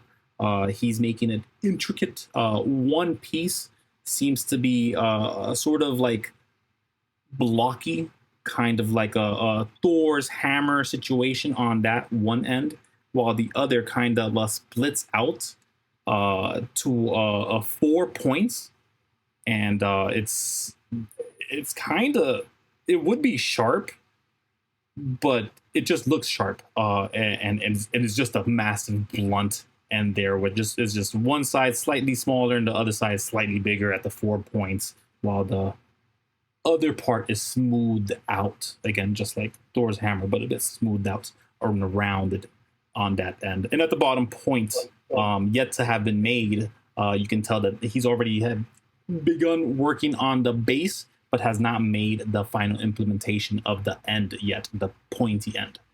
In respect, you do see a thin thing, something thin and blue, that he's working on, and he's begun work on the pommel. He's been making you work on the pommel, specifically for your rapier. You didn't realize that you were working on a pommel for a rapier until he's bringing up this massive rod that is clearly for the pommel that you have, Kuwami, and it has a may I get a d6, specifically I need a d6 for you, Hunter, because you have an affliction that I forgot to give you all the data about. And Kuwami, let me get a d6 for you for something else. Let's see how lucky you are. No, it's something else. 2. Okay.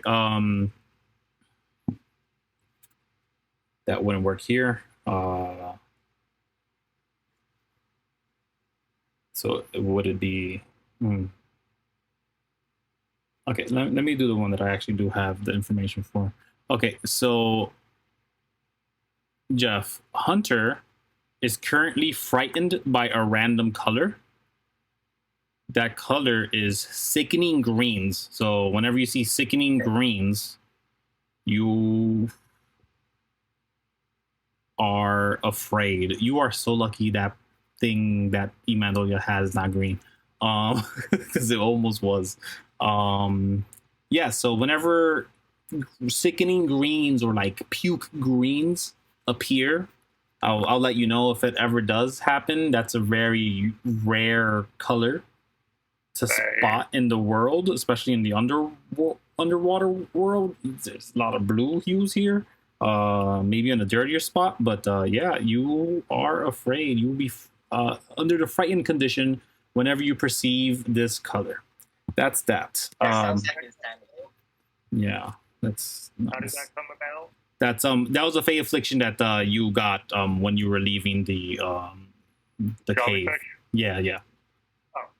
I just forgot to give you all the information for it.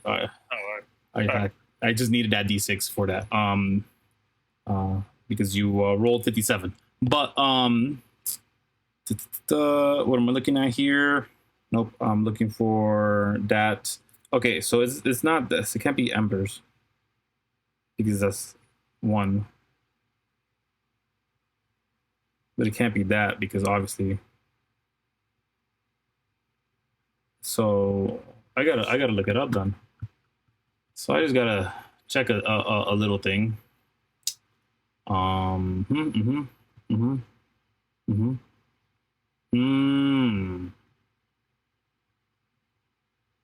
are you talking? No, I'm just trying to see what the effect it would have randomly given you, because he would have been like, let's just randomly figure out what this guy like can make. Well, though, yeah, it's just gonna be like Oh, the severity of it. No, he's just making a weapon with an effect. That's it. But I think it can't be that one though. I have to figure this out. I gotta look at the sheet. I don't care. I'll waste enough time on that. I don't want to do it anymore. Yes. Anyways, so as we're working on all this stuff, it turns out there's a rapier with a magical effect that is undetermined. You don't know what it is. But this warhammer does get finished eventually. It has a +1 to attack on all attacks, and it does have a bit of a yellow hue surrounding it, sort of like lightning bolts, if not a little more straighter and then random at locations. But you can tell it's just striations that just kind of mixed in with the metal as they were formed with the silver. It looks nice. It's very pretty, but definitely is rare metals. But again, as you guys have these nice new weapons, the +1 hammer, and again, you do have that choice to either use them with that same weapon when you do have it, Jeff, to either do a piercing or bludgeoning, specifically with that weapon alone. But Kuwami, you have that rapier as well. I'll let you know what that rapier does later because my brain hurts right now. Kuwami kind of just goes like, wait, I thought I said I didn't need it. That's all right. I was it was easy enough. I had enough silver. Was anything else to be requested? This takes up about what was the roll? 19. This takes up about 7 pounds. Wait, that is.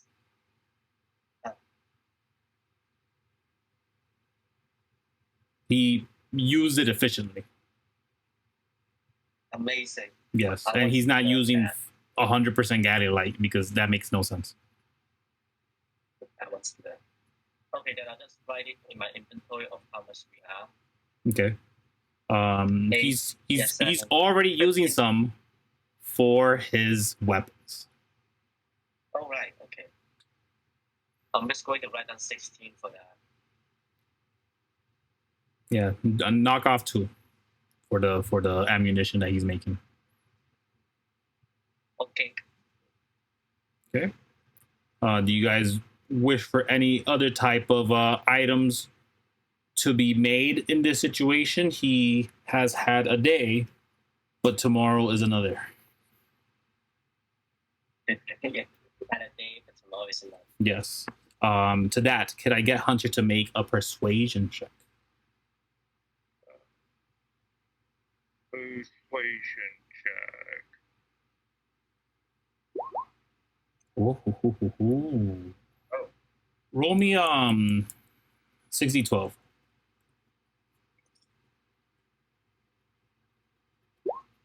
A D12. 6 of them.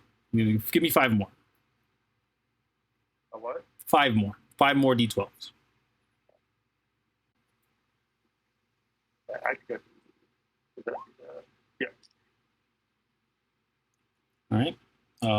37 gold earned. All right.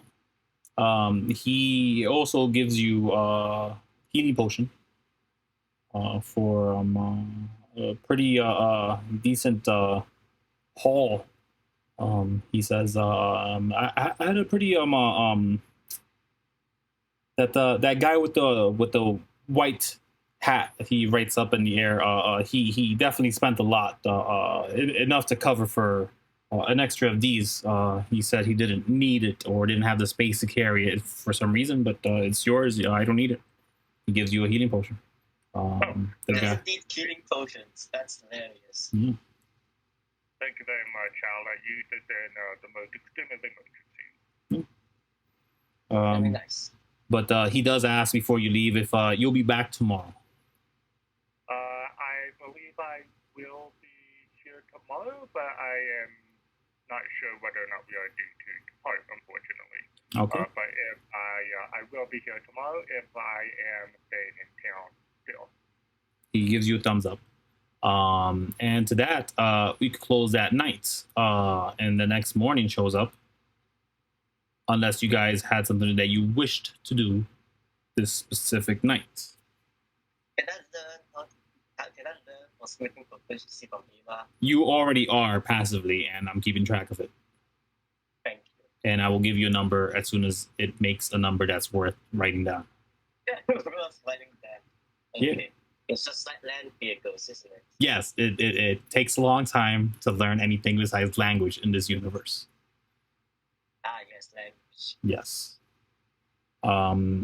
If I haven't made it clear yet, Jeff, this world has basically a universal language filter.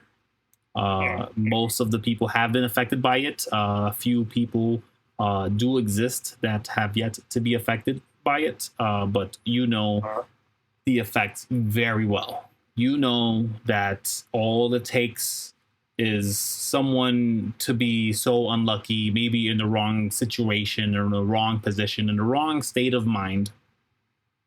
And if they hear their own voice for the first time being filtered out, being regurgitated through their mouths in a different tone and voice and phrasing and language that they can't understand, people can go crazy. It could literally give them aneurysms. It could send them into a spell. It could knock you out unconscious, which that leads to different other issues. You could fall into something that's dangerous. Remember, it's like fascination.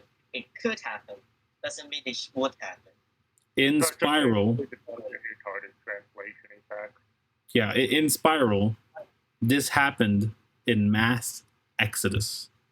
You guys were not prepared for this. Many people died. I would like to equate it to like the Black Plague kind of level. Many people in many settlements that were unprepared were affected. Many of the larger cities, the larger settlements, were better prepared, but only because they were the ones who were informed, I would say. Again, most of the smaller towns, they weren't warned of this. They didn't get the message. They didn't know that effectively, if you just stop someone from speaking the moment they're cursed, just give them like a couple hours and then their own voice won't haunt them anymore. It's obviously an issue, and it's caused by Adasor's curse. Nobody knows how to break it, and it's ongoing. It's even before his demise and after. Despite that, translation matrix broke temporarily. yeah. Once has sort of mixed into your head. It's assimilated properly. You can talk off all day long just fine, and it does not bother your brain anymore to hear yourself speak words that you cannot understand. Reminds me of a skit. I'm not sure which skit, but I am interested now. But before all that, what do you guys wish to do for this day? Do you guys want to just kind of work and let Imandolia work? Do you guys give him a specific task for the Gadulite? Do you guys want like an armor to be made that would take up most of this Gadulite, though? I'll tell you right now. As a blade singer, I can't have shield or armor or double-handed weapons, so I'm pretty good. Okay. I'm willing to go around town. Oh, but you're a barbarian. Okay, so Imandolia would at least work on a buckler then. Would you want the buckler to grant it be either cold resistance or fire resistance? That is such a trap question. Oh my god.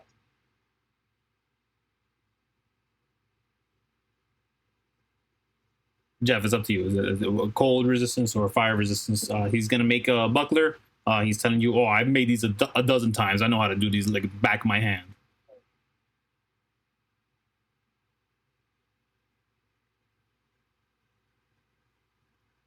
Jeff? It was fire resistance. The fire resistance. What was the other one again? And cold resistance. Cold resistance. Fire resistance. Yeah. So he starts working on that fire resistance here. He's working on it. He already prior to this had one of these. He would tell you a story of his friend Amber, who has a pretty strong magical item that can make these things out of regular metals. It doesn't require it to be gadolite. So he's like, it's cool the way they did it. They're using this like lit up hammers, fiery hammer, and this is it creates these weapons, these tools that definitely can be fueled by flames and fire. I brought some of it into the underworld, but again, I lost it with all the rest of my stuff when I was captured at the Tower of Exit. I can't believe I might reach you as another character after so long.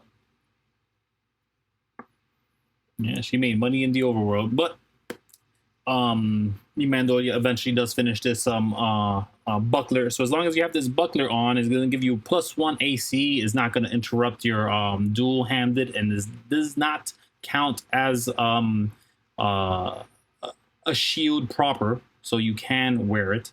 It does give you that +1 AC, and it will give you fire resistance for up to 20 points. So it is not a magical proper, but if you imbue this with more magics, if you have someone spend time on it, if you find an amber person, they'll give it fire resistance proper, and that's even better, to be honest with you. Again, it's just like a bit of a glow on it, and it's gonna disappear, and then when you take a rest, it'll reappear, kind of situation. It's very video gamey in my head, but in D&D it works to a degree. This entire session is already video game like. Yeah, we've been kind of just crafting. So I mean, crafting in D&D is weird. I mean, you guys aren't doing it. Imandolia. He would ask for help with his weaponry. So Kuwiko would have to spearhead that. Yes, Kuwiko. So does Kuwiko help him out? If only Kuriko was here. I'm sorry, Kuwami. Shut up. You know what I mean? Do you know what I okay. The amount of time he have said Kuriko himself one counter. Listen. There's a counter? Yeah. I'm pretty sure there's more than that. Okay. Regardless. No, it's his passion. So. Yeah, Kuwami would help. Yeah. Okay. Thankfully, I guess in a certain way. So yeah, roll Tinkerer's tools then. With advantage. The intelligence. No, it's just a tool. It's just it would be a D20 plus your proficiency. Wait, doesn't Tinker's tools have? No, just proficiency. It's just proficiency. Yeah. I may have said many things before, but it's just proficiency. It's just if you're proficient with it, you're using it. That's it. I always thought that it was like to give an extra thing for an action. Yeah, you get +3 today. So it's literally a +3 D20. Yeah. I feel like using my Arcana Motivator. Or Yeah. Sleight of Hand. Actually, using Sleight of Hand would be better than using a Tinker's tools, which makes no sense. Okay. Well, I mean, is you're not gonna waste a bunch of it unless you roll under 10, and you won't ruin it unless you roll under 5. So I also want to roll a D4 for guidance. that'd be perfect. Yeah. 22. 22. So, here's the thing. Imandolia really wants his ray gun to be fixed. And he's gonna have you work on that one first before anything else. Kid, we get a D100. This is for the rest of the weapons. 17. Oh no. The rest of the weapons aren't doing so great. One of them breaks halfway through. It does require repairing. Yeah, that's gonna waste a bunch of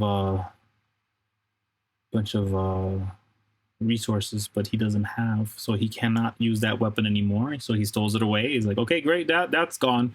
That other weapon is fine, but I will say minimal upgrades.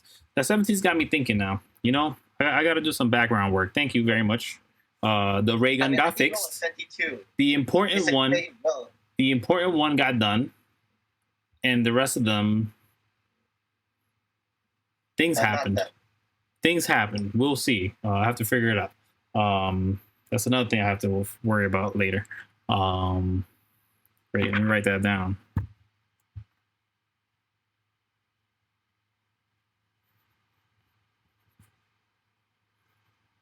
Okay. So yes, you guys have the day. Could you roll another roll a d20, Hunter?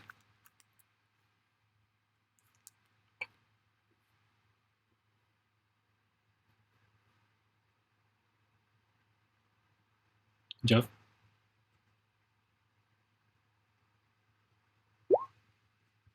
Oh. Wow. So give yourself another 20 gold for your next day. But at this point, you guys can pretty much tell that everything's pretty much done, especially when all the weapons got broken to pieces. Thanks. But the important items got fixed and upgraded as necessary. He seems to say.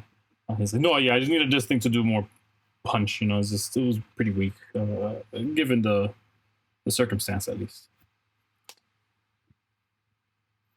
Yeah, you guys may do what you wish. You have some weapons. You have a shield.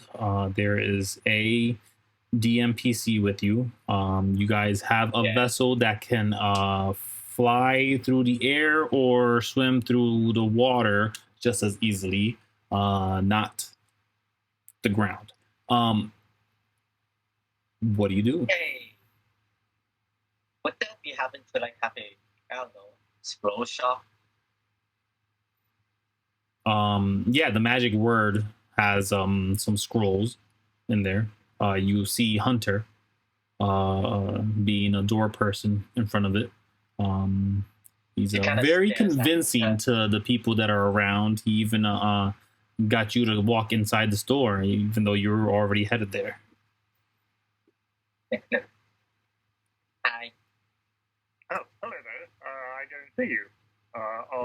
Is everything done? Yeah, it's mostly done. I'm just here to go on a little shopping trip. Oh, You know yes. me? Yes, just enjoy the shop. Don't make too much of a ruckus, otherwise I'll have to intervene. So that's where it's in. He kind of like puts her fingers to her chin. Mhm. Right? And she heads into the store. Yeah. I mean, we'll play Theater to Mind for the magic word because I'm pretty sure I don't have it set up. You played it for like an hour already. Yeah. Hey. It's actually pretty impressive. Yeah. But as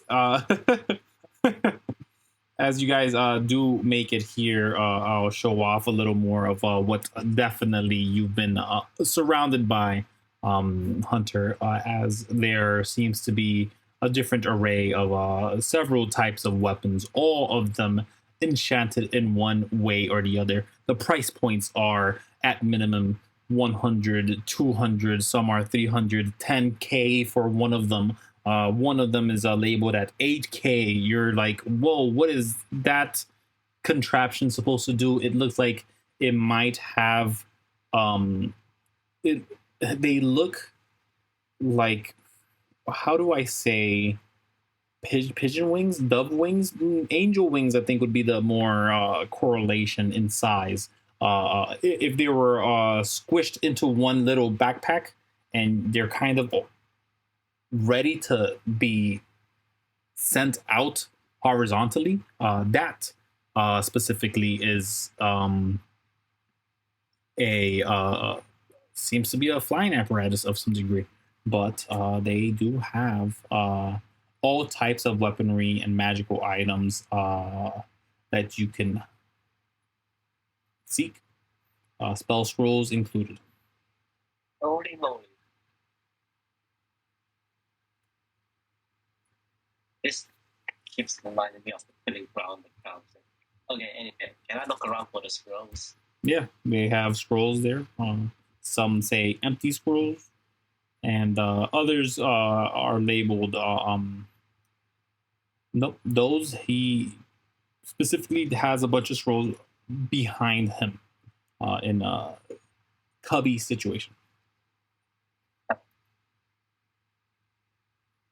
But yeah, the empty scrolls are there and available. They seem to say, I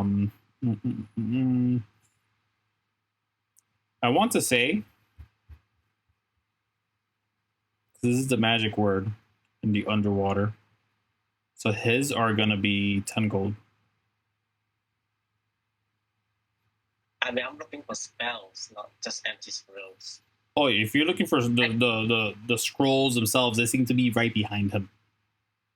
Yeah. The empty scrolls are right there, but if you're looking for actual magical enchanted scrolls, he does have an array of them around him. But they don't seem to be labeled.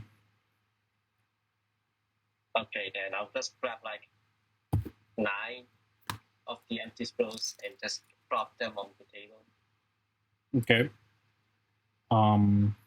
He's looking at you and he kind of smiles as he sees someone who's inclined, magically inclined, and he does point to the other ones and he says, with his wand as he kind of twirls it around, and it creates the words right above his face, and that say need healing magics. Kuwami kind of puts her fingers to her chin again, smiles and asks, "What kind?"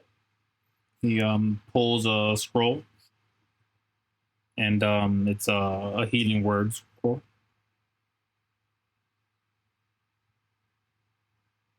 Oh, wait, it's not on the wither spell list. No.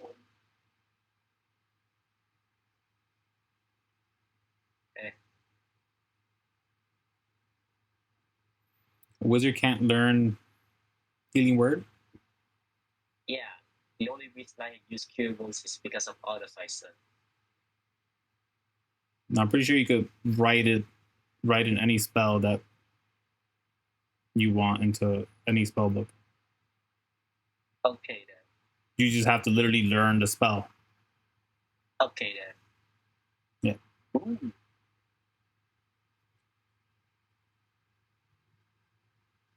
But she kind of thinks for a while and goes, "Not my type." Okay, he kind of nods.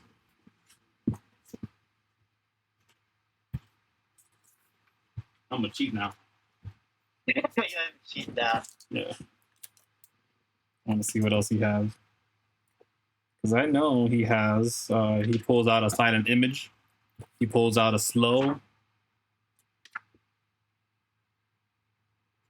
He pulls out.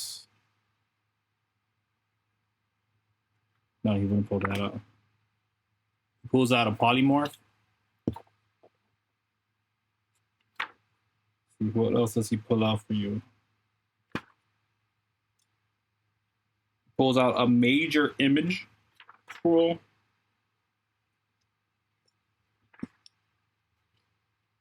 He has a pair of invisibility scrolls. A scroll of knock. He literally takes this one and he points it to he just shoves it into your hand. He's like, "You're buying that." Yeah, you need this.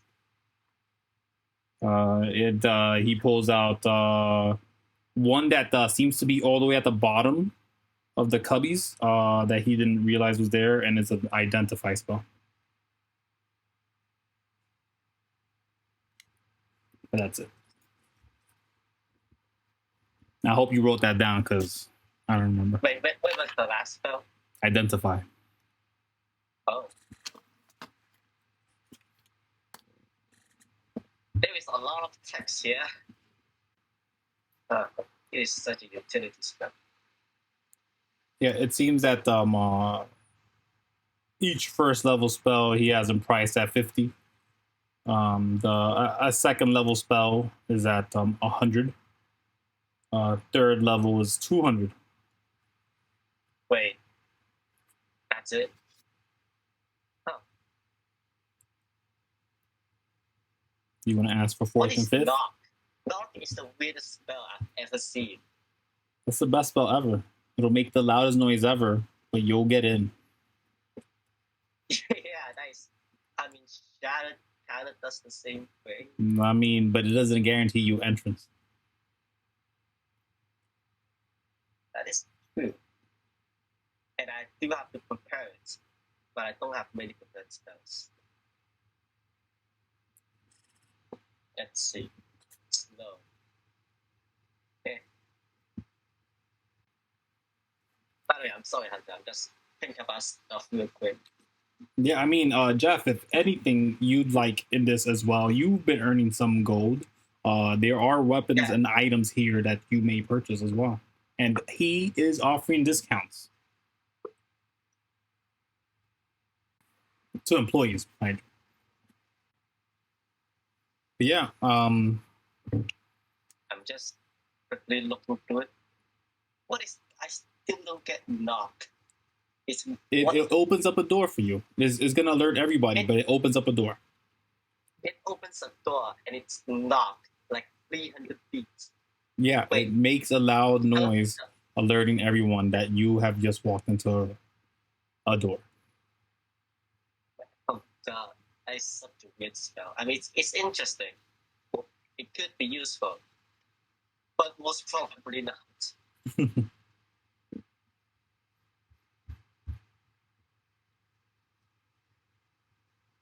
The most interesting is laser image. I believe that one is a 4th level. No, it's a bird level. 3rd level. Okay, so yeah, 200 only. Wait, can I learn a bird level? I don't think I can.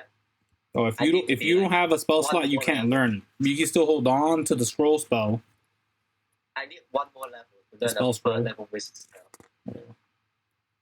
Which is going to be next year by my calculations.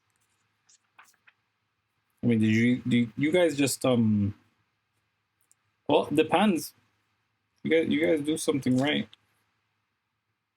You guys get a level up. There is currently someone, and I would say that Hunter has learned this. That in the Siren's Whale, there is a lady who's asking for assistance. She's asking for help to break her ghostly form free by fixing the time issue of this place.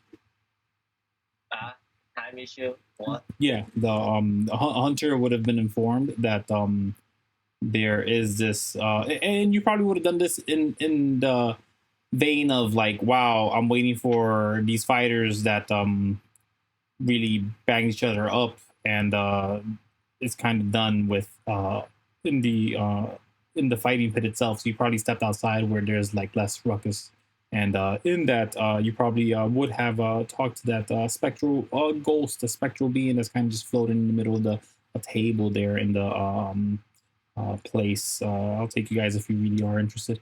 And in that, they did ask for assistance. They just need help to be free. There's a errant evil Gaiax machine, long been turned, long been shifted away from any body that could control it. So Gaiax has no connection to it, is what I'm trying to say. Wait, if the encounter have multiple knocks. Yeah, okay, continue. This by spell slots. But they did inform you freeing them or going to that no, they wouldn't have said it. They said specifically if you were to reach us because it is a pair of ghosts that are apparently stuck, freeing them would both save many people in the underworld, as they are pretty much the key that needs to be turned before anybody can escape the underworld. So while there's all these prerequisites other people in other campaigns may be aware of, in reality, Atlantis is the key that needs to be turned. Seriously? To that degree, Kuwami knows that the Captain Vrez of this location, this half goblin, half water elf, they have offered the chance for powerful boons if you would help them with the key of the Atlantis. The key of Atlantis. Yes. Oh, a key. Yes. Does Kuwami knows this? Kuwami is aware. Wait. So it's basically a siren that is related to the time dragon in a certain way. No. That is only. No, the Siren's Whale, the lady that Hunter would have talked to, she's just asking assistance to be broken out of her time prison. She's currently stuck in this ghostly form, keeping the errant Gaiax unit from destroying the world. Her Gaiax and many other people were trying to stop this thing. She spent all her energies, all her power with her best friend or whatever, You're not sure what the context is there. They were very vague. To specifically lock this machine in place. While they're locked, they have this ghostly form. They're not anywhere near where they actually are physically, but they slumber still. The three of them. One big machine and two people that couldn't stop it. And on the flip side, you guys could just go for the key of this city, which apparently has a key. Wait, I thought we returned this, right?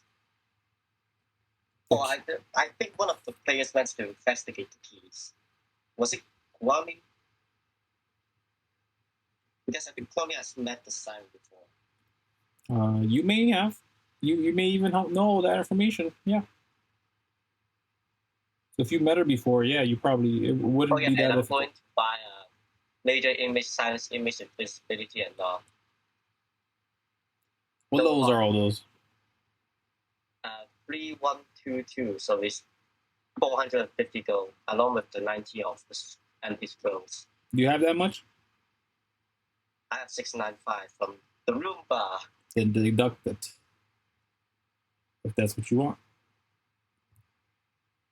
Let's see.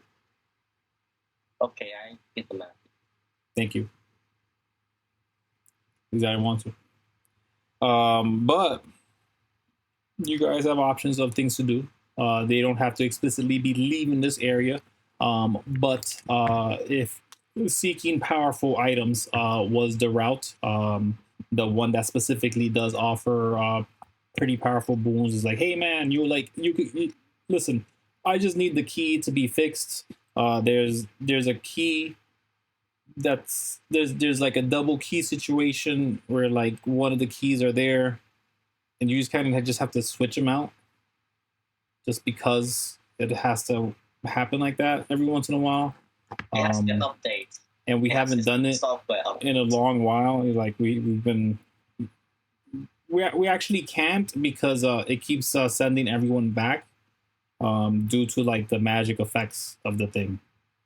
So like we're desperately in need of help. And people will keep having these weird awakening moments, these dreams that haunt them of futures that can occur or pasts that didn't. I'm not sure. So it's obviously just annoying, and it's obviously just something is leaking in the center of the city that's causing this to happen.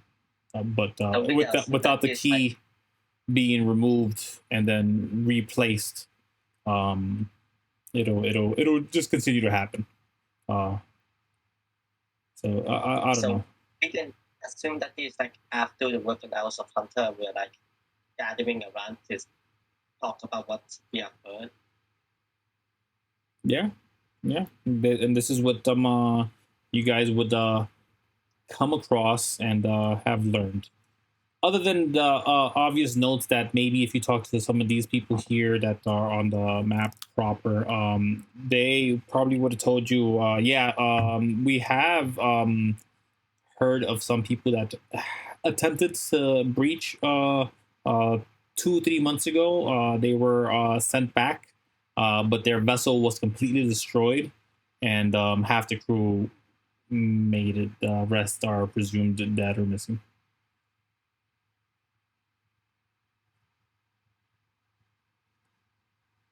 Oh God. Well, Kuwami shows interest in at least interacting with the key, since she has heard rumors about it. Yeah.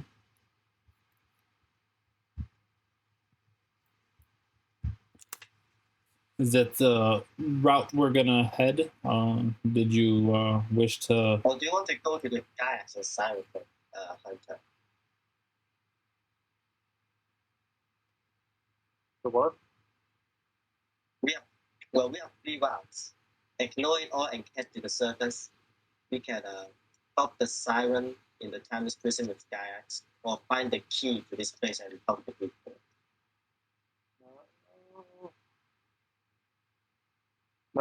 Whatever you think is best, whatever you think is best.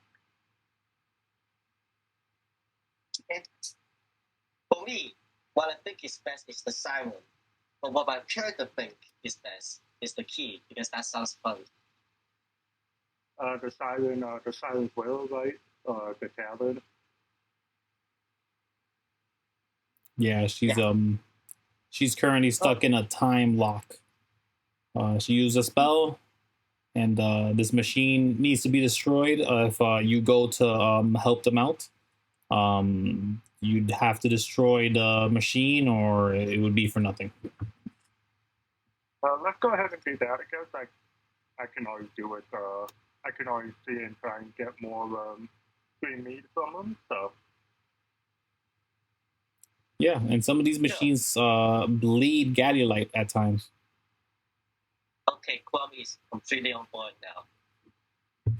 Yep. Like, you guys have one of these machines right there, basically eating the gadolite. It's basically one of these machines that just went haywire. And Kuwami wants to disassemble it. And so I can this is take still in you. town, right? I'm sorry? The machine is where exactly? It's in town, in the shop? The machine is not here. The machine. It's somewhere and somewhere. The machine in the inquiry of the machine of actually going to help her out, they would be more upfront, and then that we can show you guys who we're dealing with. Yeah, but where is it? This is the Siren's Whale proper, where you're learning about it. And in this, this individual, who is definitely a blue ghostly form, they sort of just tell you how to get there. It's not a hard reach. The only thing is, it probably would take some navigating, because it turns out that in order to get to where they are, one has to swim through the depths, breach into the sort of the right outside of the city point of it, where there's like the cylinder, wow, it's a cylinder, the spherical area of effect that keeps the water at bay and keeps it from being a pressured location. You'd have to navigate that bit of a stream of a current that will push you through, and then the jagged rocks swim down while the current will be pushing you up, and once you pass that, the water lazes enough and it takes you right in front of the battlefield, in which they and the rest of the army that fell at the time of the issues occurring were at, in the garden surrounded by pillars, is what she calls it. The garden I created, at least, she says.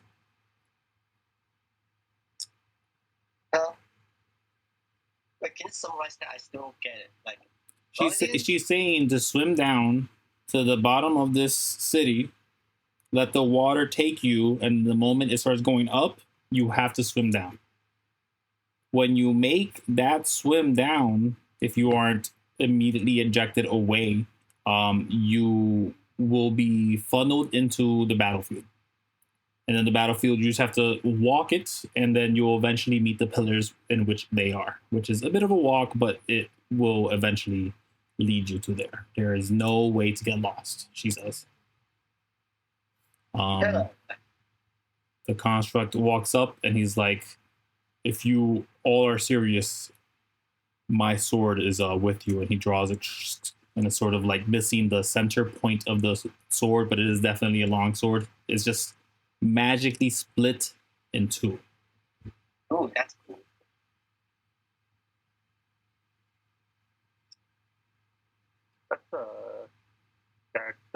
That's a lot of slaves. Okay, essentially, just swim down. If we don't get rejected, we will find the key eventually. That's what they are saying. The key? The key. Oh, yes, you eventually find the And the place. sword. Wait.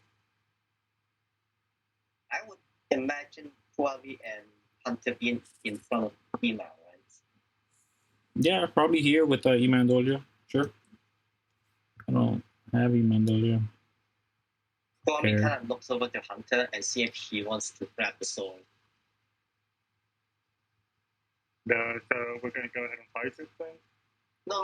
He giving us a sword, a weapon to defend ourselves. No, he's not. He's going with you. Oh, he's going with us. Yes. If he dies, you guys can pick it up all day long. I don't care.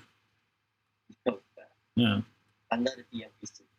No, he's not a DMPC. He's just an NPC.